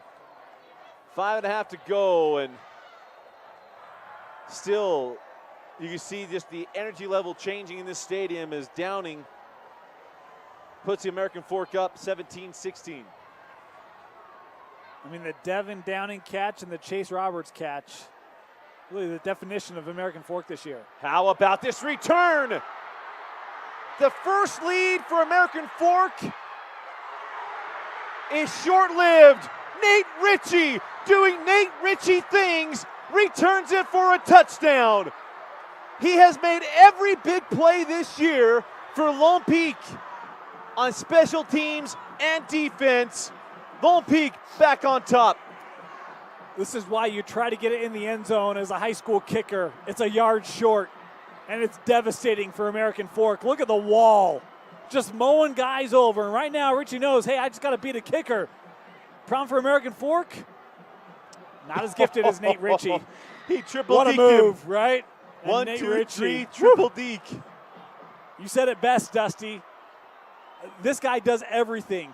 He punts, he kicks field goals, he plays defense, he does special teams, and given a huge lift for Lone Peak on that kickoff return there. Given where he lives, it's okay to say this one, even though I'm in the stadium. 3 seconds on the play clock, 2 seconds. 1, just got it off, Siri. 2-point conversion is good to Dolman. 7-point game with 5:15 left. 24-17, Lone Peak leads in the 6A championship game. We've got a barn burner, folks, on live.ksl and DeseretNews.com. Stay here. Show it one more time. We'll stay here. Live, we're producing. It's okay. How about Nate Ritchie? Dane, I was going to say this. Because where he lives is okay to say, even though I'm in University of Utah. He's the Taysom Hill of the Lone Peak football team. Does everything. Yeah, I mean, the only thing that, you could ask him to do more is line up more regularly on the offensive side, right? But, Dusty, as we were going through our award candidates, we talked about the versatility of Nate Ritchie and what he's brought to Lone Peak this year. And when you look at the way in which they turned the season around, because it was a very hot and cold start for them. A lot of that, you can argue Nate Ritchie's been as key of a contributor as anyone, that turnaround and really helping to lead this defense and what they've done. But, I mean, they're special teams. Well, you think of the Pleasant Grove game itself. The reason why Lone Peak was the 1 seed. It's number 6. 4 interceptions and a pick 6 to seal the game. Yep. As he puts that one through the back of the end zone. And now Boone Abbott and the offense have got to come out and answer the bell. So, Dusty, you made a comment I thought was interesting. You said the lead for American Fork is short-lived. We got, officially like 11 seconds of a lead for American Fork? If that. And if he hadn't had to make a couple of moves on that kick return, it would have been even shorter. Yeah, you saw it happen as soon as he kicked it. As I'm watching that come up, we've got an injured Lone Peak player on the field. As he's coming up toward the wedge, I was like, man, I think that could open up. And as soon as he hit it, it's like, oh, baby. Yep. Is down right now is Yamada. And we'll take a quick break as they attend to him. You're watching the 6A championship game, live.ksl and DeseretNews.com.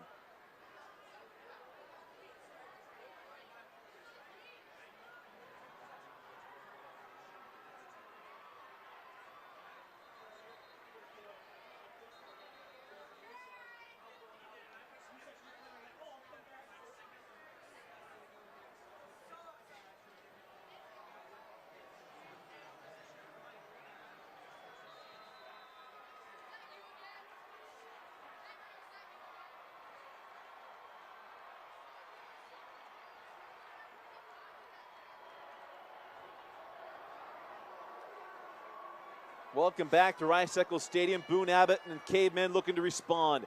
Over the middle, he had 2 men there, but Roberts is one of them, and he has the catch right at the sticks, or maybe just short. Yeah, they're going to say he's down. This one. Good call. Yeah. And now right there, it's supposed nearly to be a trouble area, route. yeah. That's supposed to be a clear out from Schoonover. Yeah. 2nd and 1. Abbott going deep, looking for Downing. He got it. Hit Boone. as he throws, and Downing once again. Man, Boone, I'll tell you this. Boone had to be helped up. He got lit. Look at this hit coming from the bottom of the screen from John Daly. Oh, I mean, that's whiplash right there. And still able to place that between 2 defenders.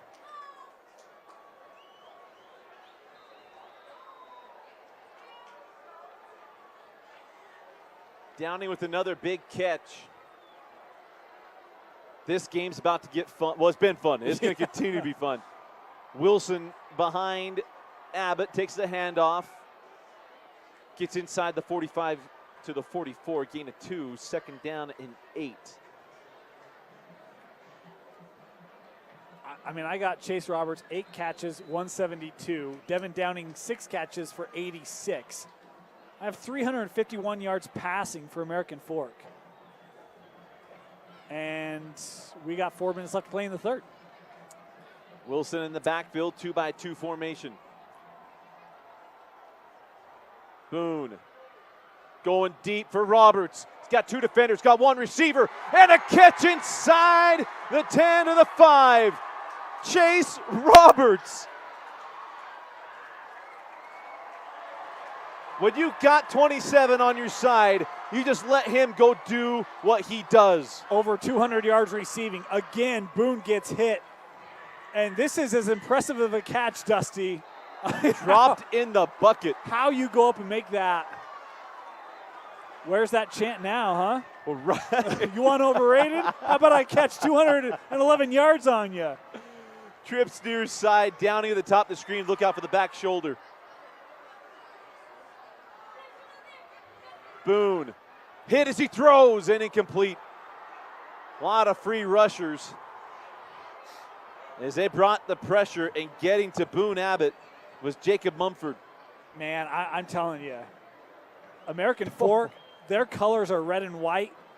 Boone is going to be black and blue after this game. He is getting hit play after play after play. And right now, what? Pain heals, chick dig scars, championships last forever. Is that? Trying to remember the line.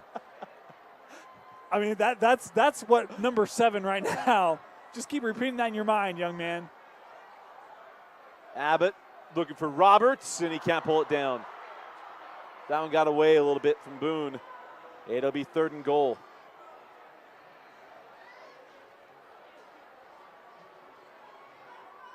Roberts saying it was my fault, but locked up near side. That one is a little too tall, I think, for Chase to climb the ladder. you see a little bit of a combo route. Schoonover and Downing at the top of the screen. Nelson and Roberts near side. That's Nelson in motion. Bad snap. Abbott lost the football, and it's recovered by, looked like American Fork. Thought initially by Lone Peak. Yeah, Lone Peak player jumped in there. I thought he was off to the side of the ball. I think the Cavemen have it. They do. 4th down. Whoa, that close, Dusty. Boone tries to scoop it up. We'll get a real good look here. I thought Fotu had it right here. I think he's off the ball. Boy, that looks like both men there, but great job by the lineman for American Fork, whoever it was, able to Ryan pull that Polson. ball away. Polson just got on top of that. So it's 1st and goal from the 5, and out comes Thompson to kick a field goal to make it a 4-point game. 29-yarder. Plenty of leg. Down the middle.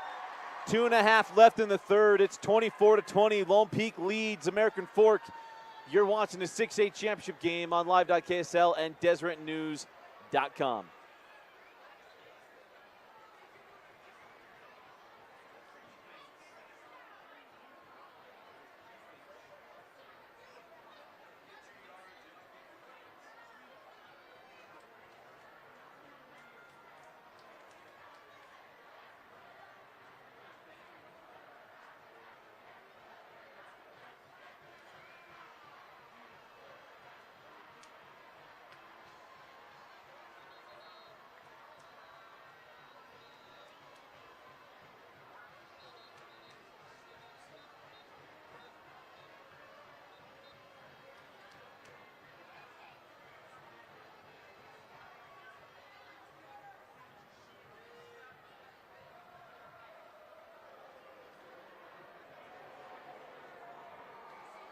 Welcome back inside Rice Eccles Stadium.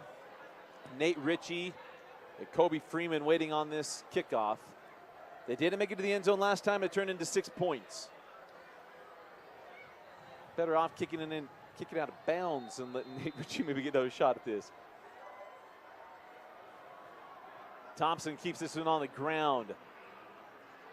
And it goes out of bounds. Almost got nervous for Sterling Fackrell. He was going to touch that ball.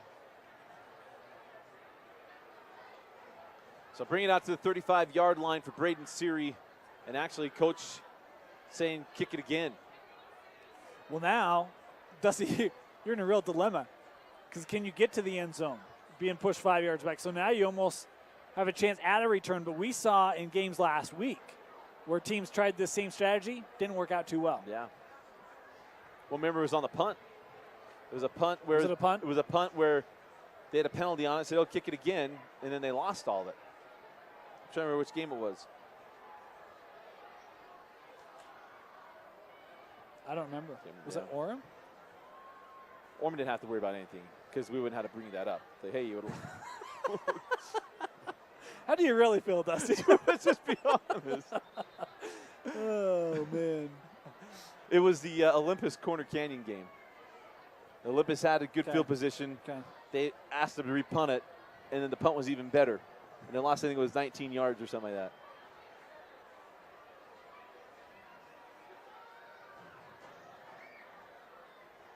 So tee it up, see if they squib it one more time.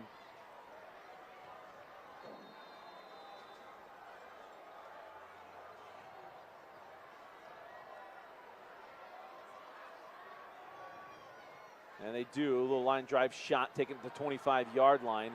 So it'll be +5 out to the, and even more, out to the 43-yard line. It was Fotu on the return.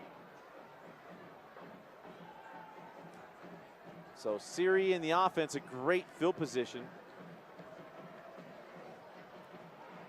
as they look to extend this lead to get it to a 2-score game.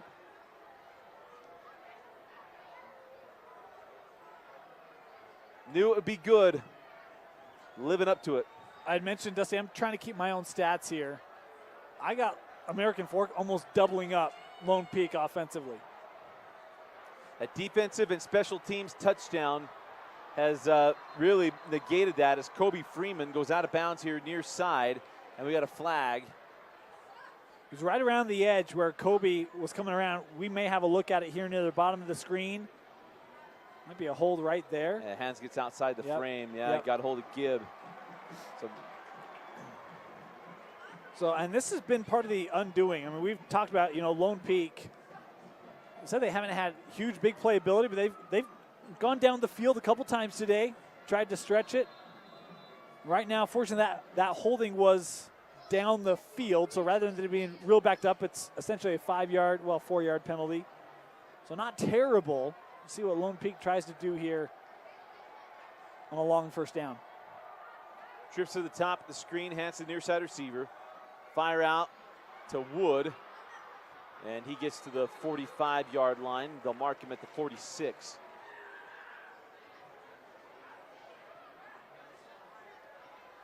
They ran that play on that last drive. Had some success with some of those screens. Essentially a first down run on the play in terms of outcome and gain. Back on target here for this offense.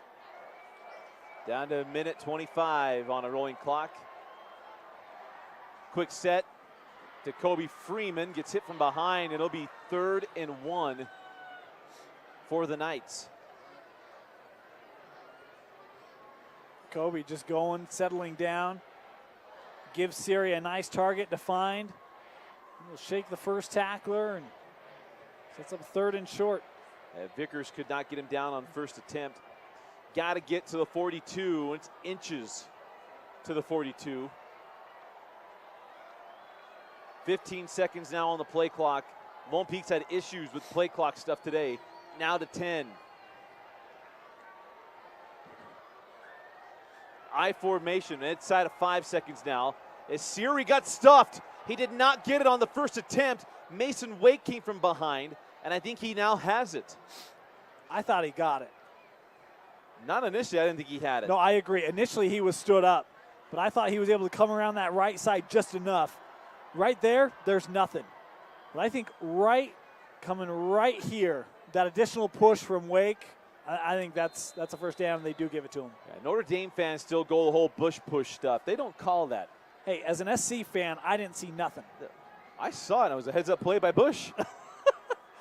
We got stinking linemen essentially tackling their own guys in the middle of the field. They wanted to hold on to that one. 10 seconds to go.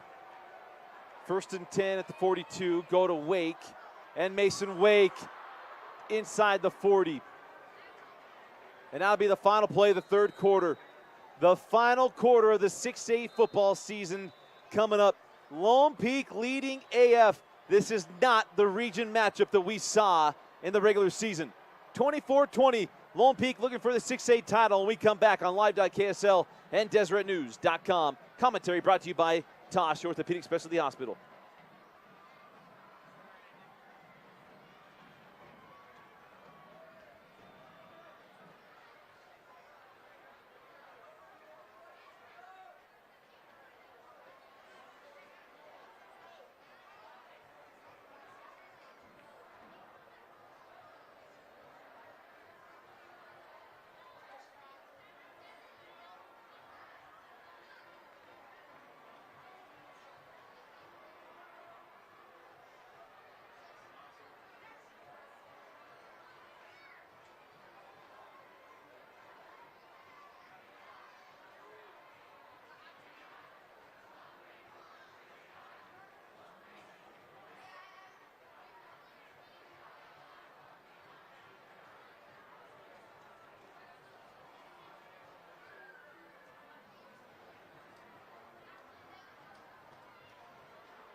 Start of the fourth quarter at Rice Eccles Stadium. Dusty Litster and Dane Stewart with you from Deseret News Rewind. And it's been a fun game. We've got an amazing fourth quarter on hand. As it's 2nd down and 3 for Lone Peak. As we're not quite set to go yet. Still in the TV timeout. We're back a little early. As Lone Peak looking to get up 2 scores. In the regular season, this was a 51-21 game in favor of American Fork.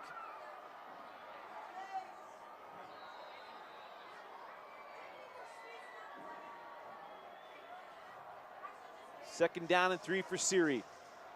Fake the fly sweep. Hand off to Wake. Mason still pushing. Still going! And Mason Wake breaks through! Touchdown! Lone Peak! Mason Wake looking like John Riggins in the 1982 Super Bowl. Redskins, Dolphins. And it's a 2-score game. How does this happen? Dusty, they've got so many shots at Mason Wake. I mean, I'm sitting here and I'm like, oh, he's done. And then right here, to squeeze through that, man. Hey, that's why we call him the Yacht, because you ain't stopping him. What a run by Mason Wake, his longest of the day, now over 100 yards on the ground. And it's back to 2 possessions. Point after is good. First play of the fourth quarter makes it a 2-score game. 31-20. Lone Peak leading American Fork. And let's take another look at it. I'm still just in awe, Dusty. Vaywig's going to have nightmares. You're that close. And next thing you know, off he goes. We mentioned he's been now, I don't even know where his stats are now. Coming into this game, Dusty, I think he was at 1,300. He was well over 1,200. I wasn't sure if he was over 13. I'd have to go back and look. What a game. What a year for Mason Wake, a 2-year starter. He's been that guy who's been called upon game after game after game, and he's going to try to wear you down and wear you down. And just like that, able to bust a big play through some incomplete tackling of American Fork and the lead up to 11. Wake had 61 yards rushing at the half, and I think he's got more than that here in the second half. May now run alone. Gets him close to it. As Ritchie puts this one up in the air. Taken by Roberts inside the 5. Chase Roberts across the 30. As Boone Abbott and the Cavemen trailing by 2 scores, 31-20. Plenty of time left in this one. But they are going to have to finish drives. They have moved the football. Yep. And we've talked off camera. It's like Lone Peak's defense said, hey, get all the yards you want, but you're not scoring. Yeah, they've locked them down when they've needed to, Dusty. And sometimes that's been in the red zone. Sometimes it's been at the goal line, for crying out loud. Well, at the 5. But it is what it is. Like, hey, I don't care if you throw for 600, which Boone might. We're just not going to allow you points. And it's been a great philosophy that's worked out well in the playoffs, and through 3 quarters, Lone Peak has a shot. Roberts in motion, Abbott to throw. Going deep for Roberts, got 2 defenders there, and it's intercepted, overthrown, and picked off. Chase Tucker with the pick. Watch Boone Abbott on this throw. Pretty good protection. You're going to see a run be made on by John Daly, and he's kind of fading. The moment that ball leaves, he's kind of fading because he's got beat that last drive. Ends up overthrowing Roberts. And it's the 3rd turnover of the day for this American Fork team. Timeout on the field. 11:32 left in the fourth quarter. Lone Peak looking to take a commanding lead on this in a 6A championship game on live.ksl and DeseretNews.com.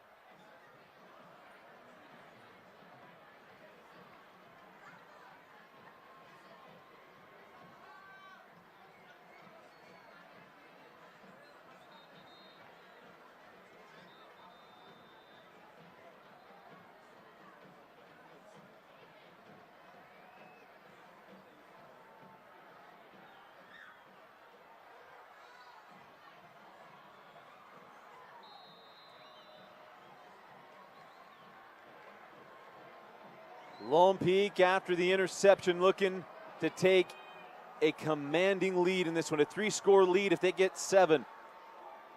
On the ground, Mason Wake, and this time they wrap him up cleanly and gets to the line of scrimmage. It'll be 2nd and 10. So many thoughts, Dusty. We were talking about it, and time and time again today, AF has ran Chase Roberts in the slot. They've done it a couple of times, trying to get favorable matchups, and that time an overthrown ball. And if you're Lone Peak right now, expect to see a lot of Mason Wake, maybe some Kobe Freeman. They came out throwing the ball in that third quarter. I think the game plan shifts a little bit now.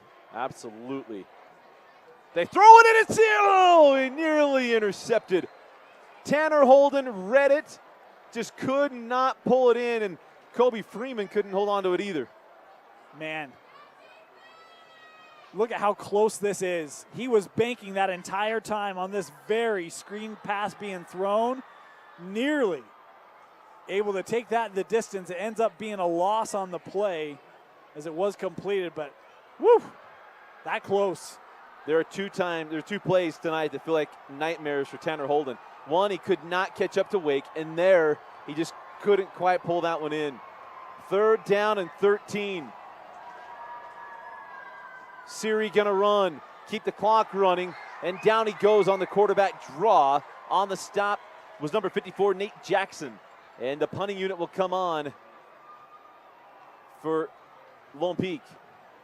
Actually, I like this play call, but that's a fantastic job for American Fork by Lang Wei to get off that block. If he misses it, then there's some room for Siri. I don't know if there's enough for the first down, but Lang Wei does a nice job of getting off that block to make the tackle at the line of scrimmage. Roberts waits around the 25-yard line on this punt. Got pressure on it, and it'll be angled out of bounds around the 35-yard line. See where the official walks it up. 36. Great punt. Angled away, no return, out of bounds. Nice job there by Lone Peak. So Boone Abbott and the Cavemen down 2 scores. This threw that interception, got 2 on the day. Got to bounce back, and he's someone that is shown to be kind of that gunslinger mentality. Threw a couple of picks last week even against Bingham, able to bounce back.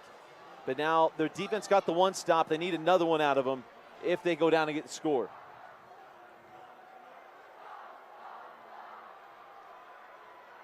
Downing the near side receivers. Wilson goes in motion. Screen to Roberts. Slips 1. Can't slip the 2. A gain of 1.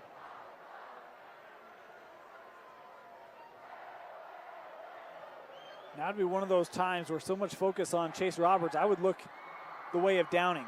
He's had single coverage most of the day. See if you can slip him behind Lone Peak. Or even look his way over the middle of the field. Downing the outside receiver near side. Gonna roll here. Abbott fired to the flat, complete. And it's McCain Nelson on the reception. And Nelson gets to the 44-yard line. It'll be 3rd down and 3.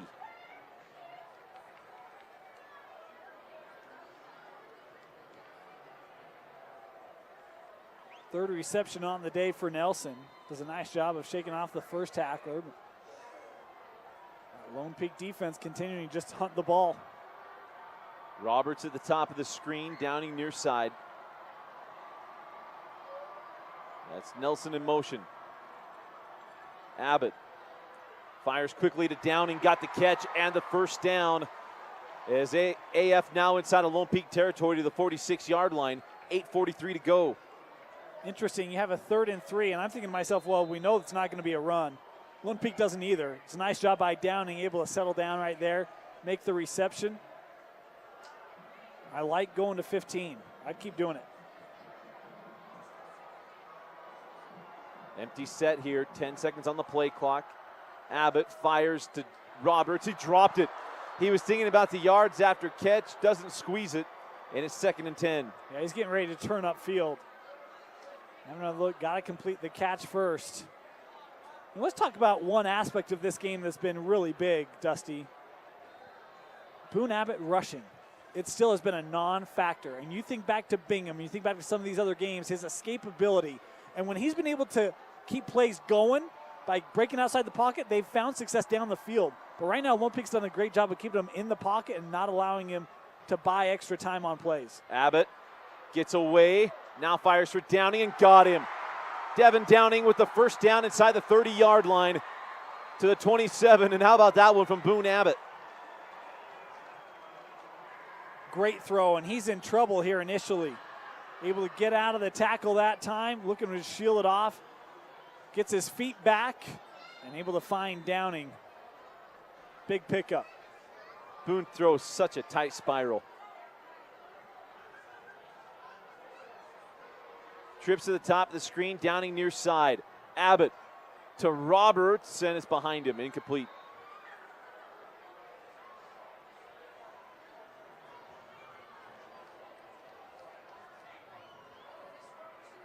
Not the worst thing in the world. The clock stops inside of 8 minutes. Still plenty of time here for American Fork. We've seen how quickly they can strike. Their opportunities to strike down the field. Downing near side. Looking for him. And now a little too hot to handle. We got a flag on the play. Either defensive holding or pass interference. Have another look at this. My eyes were elsewhere, so I didn't quite see it. I don't know if we can get a good look at it. They're saying holding on out of the break. It was off the screen. We know our back judge earlier we felt was pretty trustworthy, made a pretty good call. Sideline official right there, so I'm willing to give him the credit on that call. Yeah, it goes against Keegan Nita. Keeping Downing isolated here near side. Got two defenders out here from Lone Peak. Roberts one-on-one at the top. Gonna go back to Downing. Oh my goodness gracious. Tim Baker had a surefire interception. Man, he had Schoonover over the middle. Was lined up. Ran a route right across the middle of the field. Was open. And that time, you mentioned the last couple plays, they've had a couple men down to defend Downing. And Abbott incredibly fortunate that ball wasn't picked off by Baker. So back to three at the top, Downing down at the bottom. Looking left, Abbott fires, incomplete. Trying to force that one into Roberts. And it's incomplete, as cutting underneath that ball for Lone Peak was number 29, Jacob Mumford. And this nearly took the most fortunate of fortunate bounces. Watch where this ball ends up. Boy, contested area. He's got a man right there. I mean, that's just a yard and a half off. And Nelson would have been the biggest hero in American Fork if he was just positioned slightly different. 3rd and 10. Abbott gets away from pressure. Looking, still looking now, just tucks it, goes out of bounds. It'll be a sack for the Lone Peak defense as he was run out of bounds there. I believe it was Nita that came up and forced him out of bounds. And it'll be 4th down at the 22-yard line. Just nowhere to go. I mean, Boone's looking and see him, again, make this play a little bit longer. But there just wasn't any option down the field, Dusty. Good coverage by Lone Peak. And we've talked about their defense ad nauseum. I get it. But that's all single coverage downfield and no separation for any of these AF receivers. Boone has to eat it. This will be a 39-yard field goal from Kyle Thompson. The kick is up, and it is off the upright, and no good. It remains a 2-score game. Timeout on the field, 7:33 left in the 6A championship. Lone Peak leading 31-20.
7:33 left in the fourth quarter and in the 6A season.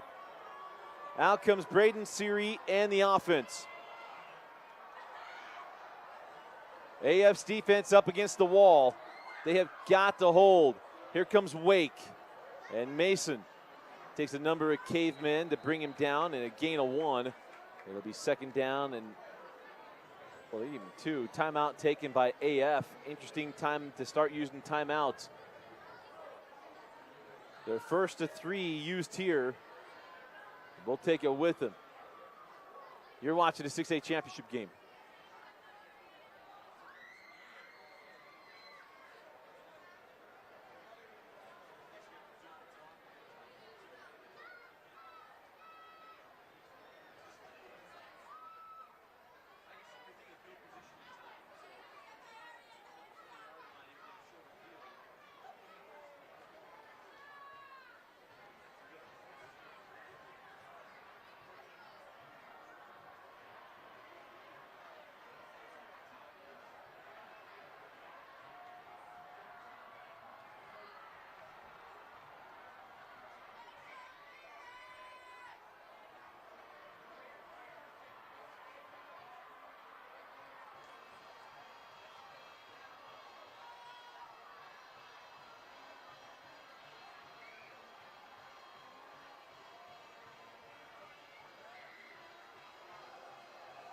It's out of the timeout. Out comes Seary in the offense to see AF right now looking like they're preserving clock and also the field position game. As they're going to throw. Had a man incomplete. He had Doman on that bubble. It'll be 3rd down and 8. I actually like the idea here. I mean, we were talking off the break about how they're just going to run the ball, and instead you try to get it to one of your athletes on the outside, and it looked like Doman had some blocking in place to where he could take advantage of that up the sideline and just couldn't connect.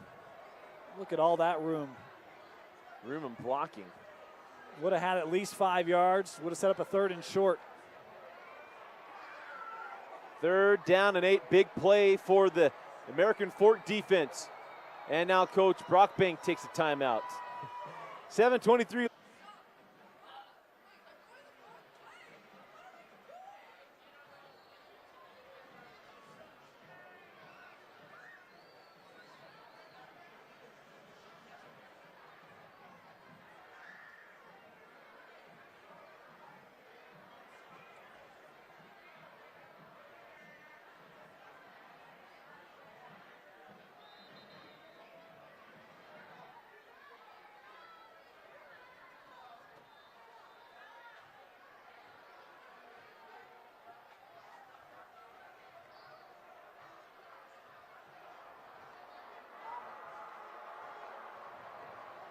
Third down and 8 for the Knights.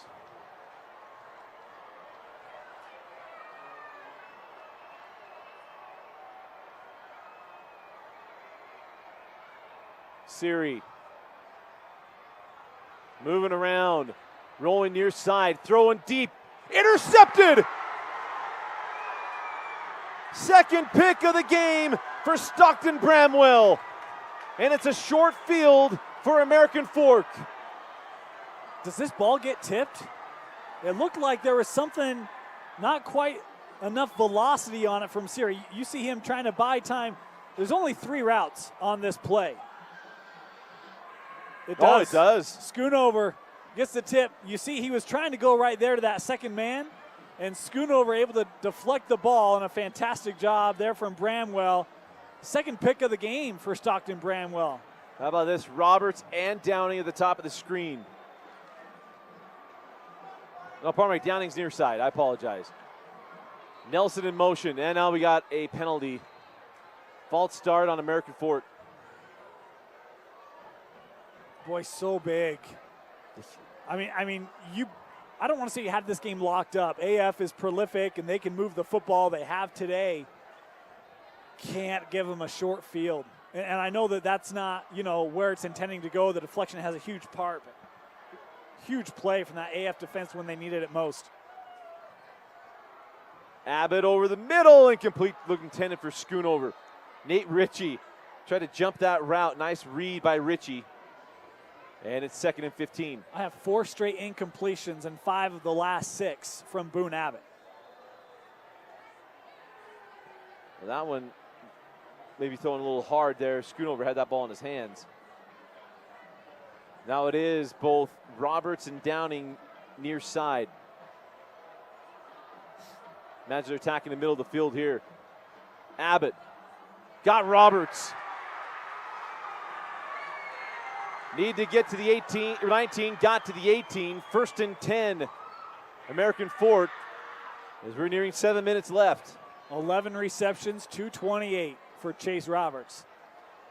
Go to the man you trust the most. Abbott going back to Roberts, and he makes the grab, and another 1st down at the 12.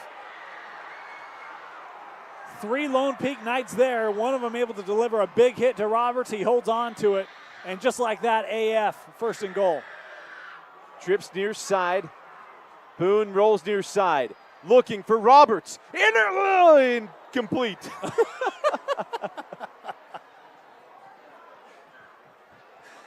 Nick Willits had it. If it helps, I thought it was intercepted too, Dusty. So you go to the man you trust the most. I think everyone knows this ball is going to Chase Roberts. And a nice job. You're going to see just sneaking in right there. Nearly had the interception.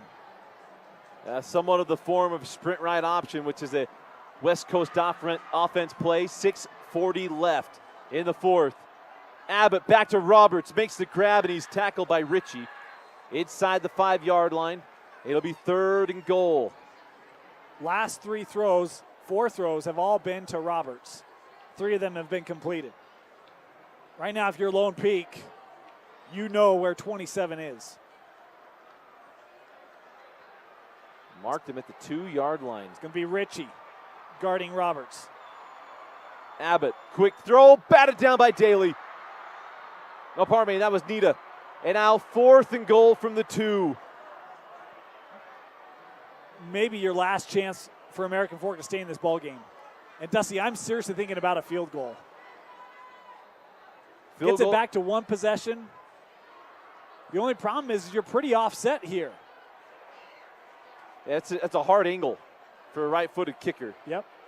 And on top of it, you got 2 timeouts left. Now there's 10 seconds on the play clock. AF got to get their stuff straight. Abbott with 5 seconds on the play clock. Going to roll near now. A false start. Illegal substitution. Well, okay. They were never in a huddle. Yeah, never in the huddle. I don't know how it's an illegal substitution. But I'm not going to second guess all the officials. But remember last week, that actually makes this angle a little easier, as they are going to go for the field goal. My only question would be, they were in the formation, right? So is that essentially the same thing, running a player on off late? I guess so. We'll have to get some clarification how that works. Remember last week in the AF Bingham game, Bingham literally broke the huddle with 12 players. Yep. By the way, fortunate for all our good relationships with officials. We so appreciate your help in helping us to clarify some of these things. It is a 24-yard field goal to make it an 8-point game. Good snap, plenty of leg, and good. 6:04 left in the 6A championship game, and it's an 8-point game. You're watching the 6A championship on live.ksl and DeseretNews.com. Commentary brought to you by the Utah Army National Guard.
6 minutes and 4 seconds to go here in the 6A championship game. Dusty Litster, Dane Stewart with you.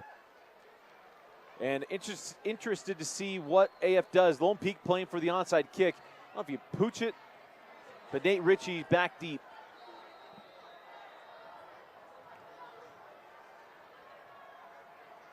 And they're going to trust their defense. Kick this ball in the end zone. AF has 2 timeouts remaining in this game. So does Lone Peak. And Dane, if you're Lone Peak, how conservative are you playing this? It's a good question. I really don't know. I would have played this second half more conservative than they have, but quite frankly, I think their aggressive nature is why they're leading right now. Although that being said, I know that they just had the interception that was converted to a field goal. You know, Dusty, you and I have talked a lot, obviously other games and other scenarios. You don't go out and play to win the game rather than protect your lead, right? And so I think if you're Lone Peak, you stay within your offense. And if there's a matchup you like through the air, go after it. Go get it. Well, they just got a 5-yard benefit here. False start on Lone Peak. Because I'm always one, I always say all the time, you cannot back your way into a championship. You can, it's difficult. But on the other side is that their defense has not shown any propensity of giving up anything. They've held American Fork on great drives to 6 points in which they had first down inside the 10-yard line. Is it just 6 or is it 9? They had 2 field goals in this one. Is Kobe Freeman on the carry.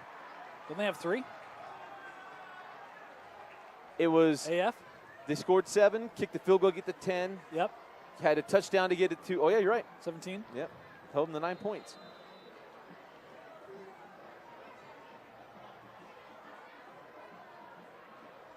As it's 2nd down and 12 after the carry there and the 5-yard false start. And a missed field goal that would make this game right now 5 points. Yes, yep. Freeman, the deep back here. Can go back to the ground with Freeman, looking for a seam, tries to bounce it, slips a tackle. Freeman gets to the 25-yard line to make it 3rd down and 5. Nice run by Kobe Freeman. Back-to-back runs here from Freeman, Dusty, and I don't have him with a carry all day until these last 2. A little bit more of a speedy, shifty back than Mason Wake, so they've preserved his energy against a tired AF defense. I love it. 4 minutes and 50 seconds now remaining on this clock as this big AF crowd going to try to make some noise. A huge 3rd and 5 here for both sides. They let him throw, they're running it. They pitch it out to Freeman. He reverses field coming near side. There's a flag on the play as Freeman has the first down across the 30-yard line, but a flag laying around the 22-yard line. Yeah, I think this one's coming back. It was where that whole mass was at the top of the field. See the indication there, the early indication of hold. The nature of this play, that one doesn't shock me. Let's see if we can pick it up here. Especially where he reverses field. I'm not quite certain. Yeah. Threw it around where the Mason Wake block was, but I didn't see it. So watch top of your screen. I mean, right there, but I don't know. Or 65's hands got behind him a little bit. So take away the first down. Now here's my thing on that. They threw it decisively. It wasn't after it looked like Freeman's going to get the first down that they called it. Get another look here in the stadium from a different angle. Again, I didn't see a ton there. So it'll be 3rd down and 18, 4:25. Not only that, here's the other thing that does. They don't pick up this first down. Great field position once again for Boone Abbott and the offense. Yep. The AF crowd at full throat. Back on the ground, and Wake has nowhere to go. Buried inside the 10, and AF going to burn a timeout. Preserve the clock with 4 minutes and 20 seconds left. I think it's the right call, but once again, you see a great job by Lang Wei, just not being able to be blocked by the center. He's been disruptive today, and that time was able to get in the backfield to take down Wake for a loss. As we'll continue to play through here, Dane, this is an interesting game as Dusty Lister and Dane Stewart with you here at Rice-Eccles Stadium, and what a ball game. I mean, it has been all three phases for Lone Peak have scored. Offense, defense, special teams, and for American Fork, it's been unfinished drives, especially here in the second half. Well, they've had a lot of them, Dusty. I mean, you can go back to the very first drive, and it's a fourth down stop by the Lone Peak D. Talked about the missed field goal, but how many opportunities they've had to be in the end zone? I've got them near 500 total yards today, just 23 points. Oh, my goodness. Chase Roberts waits for this Nate Ritchie punt around his own 45-yard line. Good snap. Ritchie gets it away. Wobbling kick. Again, they've been angling away from Roberts. It takes an AF bounce. Out of bounds around the 42, maybe 41-yard line for Boone, Abbott, and the offense. It'll be a 41-yard field. They need a touchdown and two-point conversion, and they'd be looking at back-to-back weeks of going to overtime. And Dane, this is the best 5A champ. I mean, they've had a lot of good 5A championship games. This is the best 6A championship game, though. Bar none, Dusty. In the entire state's history, this is the best 6A state championship game there's ever been. I mean, you think Lone Peak Bingham a couple of years ago was good. Lone Peak Harriman back then. Yep. I'm going 10 years ago. Alta Bingham. Fire over the middle and caught. Juggled and caught. As on the spot there was Schoonover, but the defense there, Tahi, making the hit. This one nearly gets dislodged. Good hit right there, and Schoonover does a great job of keeping his focus. Right back at it. Boone Abbott staying alive. No one open. Looking. Now fires, intercepted. Could have eaten that one down the sideline. It is Nita with the interception. Abbott forces the throw. Nita with the pick. You have to throw this ball away, Dusty. There's absolutely nobody open. And Abbott tries to force one here. Great job by Nita, who, you know, we've talked a lot about Fotu and Daly today. Nita has been a big contributor for Lone Peak as he comes up with a huge interception there, but he's been in on a lot of pressures. I think he's been on a sack or two.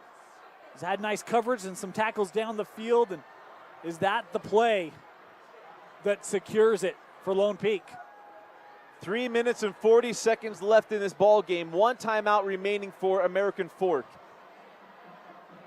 Discretion is the better part of valor. Better to play for another down than to force that ball there. And then we have a false start penalty. No, timeout. Timeout taken by Lone Peak. 3:40 left in the fourth quarter. Lone Peak looking to ice this one away.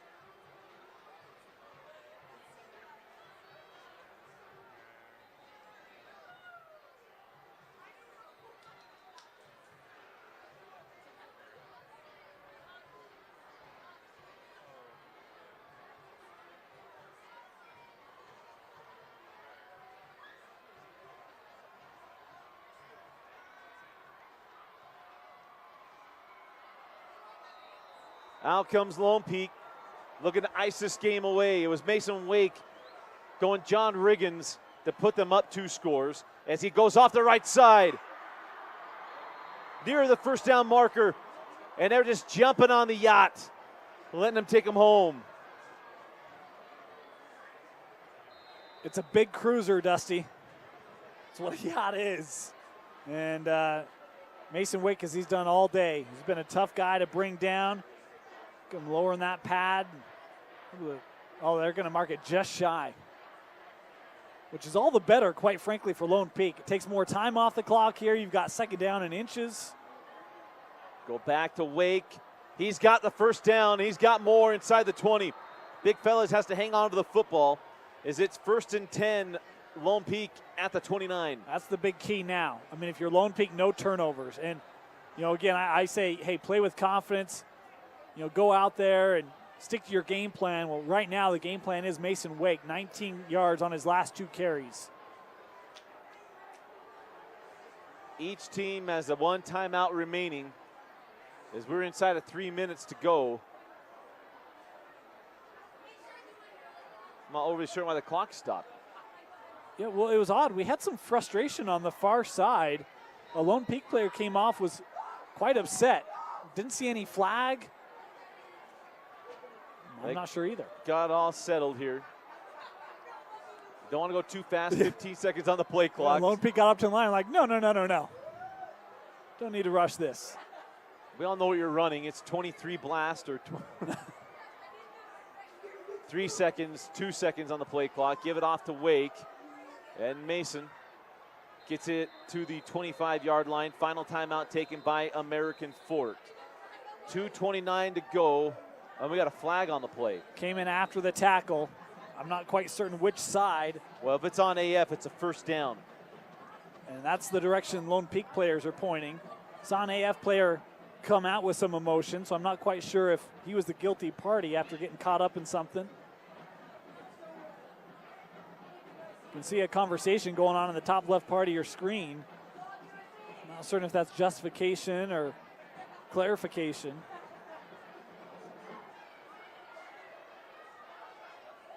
This would be a huge, huge penalty. A first down, it'd move them inside the 20.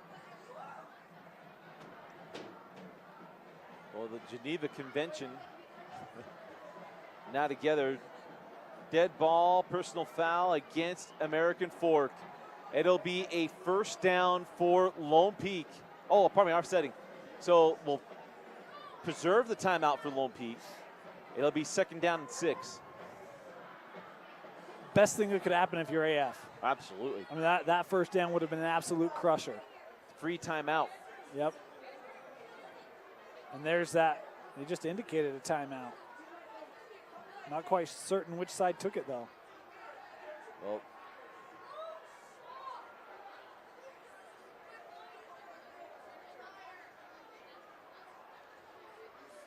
it's a nice November afternoon. Just enjoying the outdoors a little bit before we get stuck inside, right? Also, they still charge American Fork with the timeout, but I mean, if Coach Lehman or Bean, pardon me, he would not want to take the timeout, right?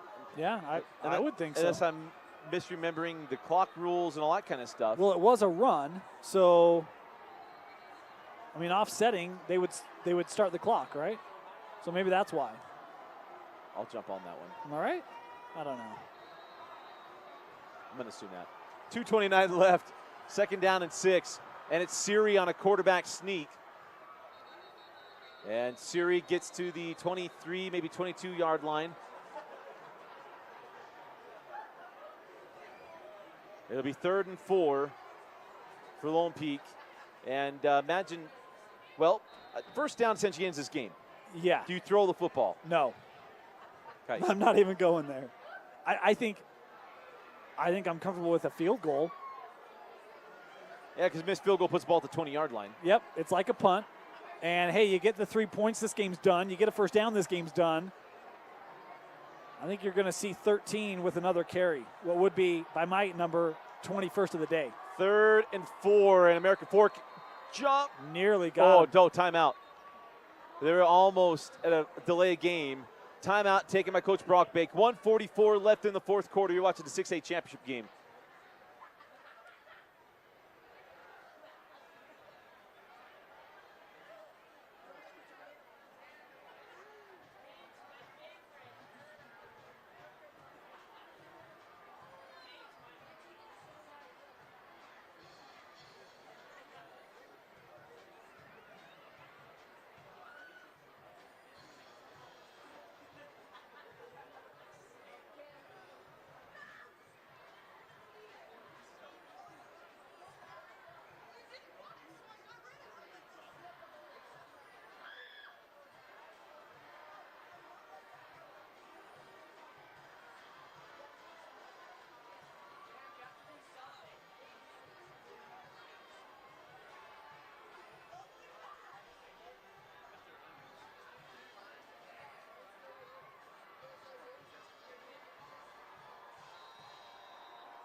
3rd down and 4. The season for American Fork on the line here to get this stop. Wake the deep back in the I formation. And it's no play action. Siri needed to get to the 29 and he's short. It'll be 4th down and a long 1. I love this call. I do too. You try to catch American Fork by surprise, and guess who? Leng Wei was in the backfield, but the linebackers coming up and making a stop. 4th down. Dusty, I'm kicking a field goal. I'm trying to put this game away right here. And Nate Ritchie comes out for the field goal. He's got the leg. He's centered up as well. Probably the other reason he ran that. Yep. It'll be a 33-yard field goal. Snaps down, kick. He's got plenty of leg. And it's good. Nate Ritchie makes it a 2-score game with 1 minute remaining. How about that? Remember, he missed a PAT earlier in this ball game. Bring him out. You're going to allow Nate Ritchie to kick this field goal, try to win the state championship, and the junior coming through just like he's done all game, Dusty, in special teams, defense. More points this time on the field goal unit for Nate Ritchie. Lone Peak back in 2015 ran all over Harriman and lost the state championship game. And today, they are the team that got routed by AF. And right now, Dane, looking to might have just iced away a state championship. My stats, it's nearly a 200-yard differential in this ball game. And yet the special teams and the defense and what this team has become as the season has unfolded, Dusty, is what has lifted them right now to an 11-point deficit. Did the coin get it right? You think about this fall for Lone Peak. Soccer wins a championship. Volleyball wins a championship. How about football? As Roberts is pinned inside the 15-yard line. With 56 seconds to go, AF needs 2 scores. Well, they need a score, onside kick, and another score. All with no timeouts. Yeah. The only way the clock stopping is incomplete passes and first downs. But we'll have the Deseret News Rewind moments of the week. I'm sure we're going to hear a lot of "you didn't pick us." And you're welcome. Right. That's where the 5A game is going to be interesting because we each picked them. There's no favorite in that one. One of us is getting picked on. Abbott over the middle. A pass is complete for a first down to the 33-yard line. On the reception is Tanner Holden. This is one of those things, get to midfield and start throwing Hail Marys. Abbott's got the arm for it. 45 seconds, quick hit once again. Nelson has a first down across the 40 to the 42. 5A championship game coming up right after this, so hang around. Sky Ridge, Corner Canyon coming your way. Abbott rolls near side, looking for Downing, and he overthrows it. Not bad, 33 seconds to go. But what a season for Lone Peak. One of the more improbable 6A championships maybe since that Harriman team in 2015. Dusty, we're frank, right? We're honest. We don't try to hide anything. We're pretty open. After week 6, would you have picked Lone Peak? No. Me either. As Abbott, trying to keep his foot, gets inside the 45-yard line with 25 seconds to go. No way. The way that the middle of the year, so Coach Brockbeck is honest about it. You go down, lose to Sky Ridge, go beat Liberty, come back, lose to Highland, lose to AF. Not a chance. You thinking this is a state championship caliber team. They beat Bingham, and I was like, huh. Interesting. And they've turned it on in the state tournament. Dusty, they have not lost since they lost to these cavemen. That was the turning point. They'll mention it. We'll ask them about it. You'll hear that story. This is a completely different Lone Peak team. What a job by Coach Brockbank and the senior leadership on this team to change what looked like a mediocre year at Lone Peak into reaching and most likely securing a state championship. A Chase Hansen level season, as this is the Chase Hansen Bowl, mind you. We haven't even said that yet. I can't believe I've let that go. Chase Hansen started at AF, finished at Lone Peak, won a state championship at Lone Peak. and starring at Utah. As Nelson, better that he dropped that one, but now penalty flag. And then not only that, a post-play flag as well. As Nelson's slow to get up, Chase Tucker going to get called for the personal foul and then maybe unsportsmanlike conduct afterwards. These will be costly penalties. I mean, a couple half the distance to the goal. But AF will have to score on this next, well, yeah, you got next one play to score. You got to receive the onside, and you'll have one shot at the end zone. Absolutely. That's where this game boils down to. I'm actually thinking right now I kick the field goal. I think right now I kick a field goal, and you take your shot at the onside kick and a Hail Mary. I'm just trying to play the clock here. Even 9 seconds, do you really have 3 plays? I don't know if you do. So I think I kick the field goal. Yeah. So 2 half the distance to the goal penalties. 9 put it at around the 5-yard line. Do you disagree? It's tough. Now I might kick the field goal because I see your point. Sooner or later, you got to get it. Well, sooner, you're going to get 2 touchdowns would win. See, but they're on the far hash again. So I don't love that. Roberts at the top of the screen, Downing at the bottom. They're playing the quick slant, no doubt. Back shoulder to Roberts, incomplete. And that essentially ends the game right there. Yep. So it won't matter. But the Lone Peak Knights, after heartbreaking 15 and 16, it's nothing but celebration in 18. And, you know, there's a lot of players we can give credit to. We've gone through them. How about Braden Seary? You go down with an injury mid-year, and to come back and finish the year like this, what a year for Braden Seary, and congratulations for fighting through an injury and getting back on the field and leading your team to the top of the mountain. Roberts gets the touchdown with 1 second left. So technically, this game is not over. Technically. Because they got to get the onside kick and the clock won't run. I've got Chase Roberts at 249 receiving. My goodness gracious. Boone Abbott over 500 yards passing. That is Sausage Chakrin version of receiving. Give me the last receiver to catch 250 in a state championship. Yeah, I don't know. I can't think back. I've only been in the state for we've been covering years. Right? Is we got a penalty before the snap. If that's a delayed game, that's the fastest 25 seconds in the history of football.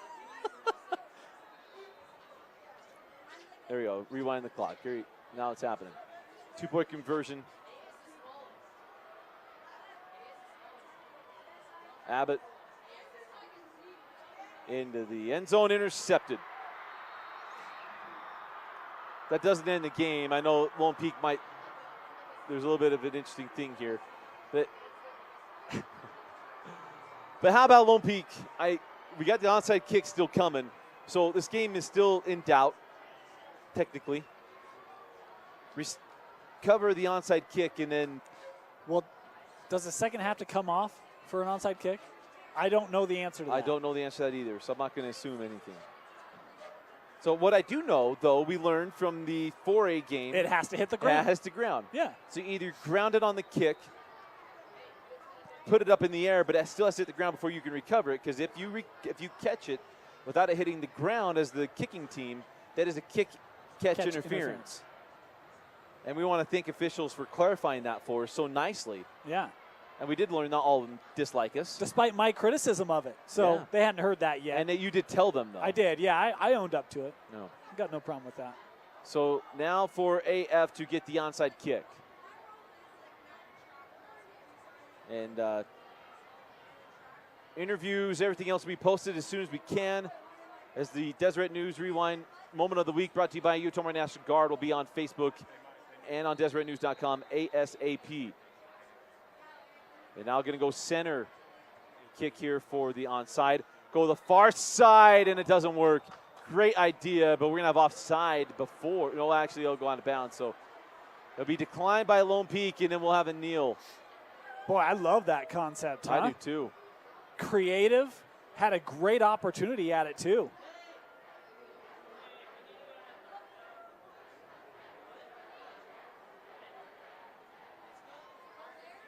Brock Bake says take it. So we'll do it again.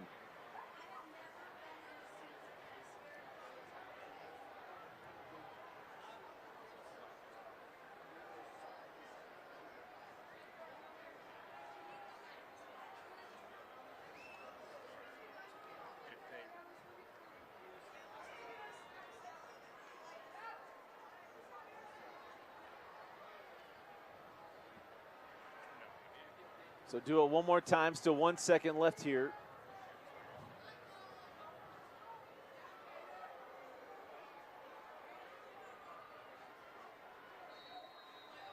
Maybe kick it deep and see who's the fastest man to the football. As Richie's up around the 35-yard line.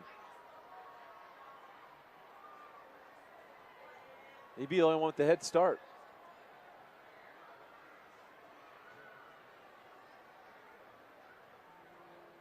And that's what they're going to do. They go deep. Richie giving chase. It's still rolling and then out of bounds. So that'll do it. Lone Peak will come out and take a knee. And all the years in covering high school football, you get close to certain teams and everything else. And those 2015 years, we spent a lot of time covering Lone Peak. Didn't get it. 2016, I shot them a lot. Didn't get it. And going to be quite the celebration. And again, Dusty. And a clean sweep and fall. You know, here's the other thing.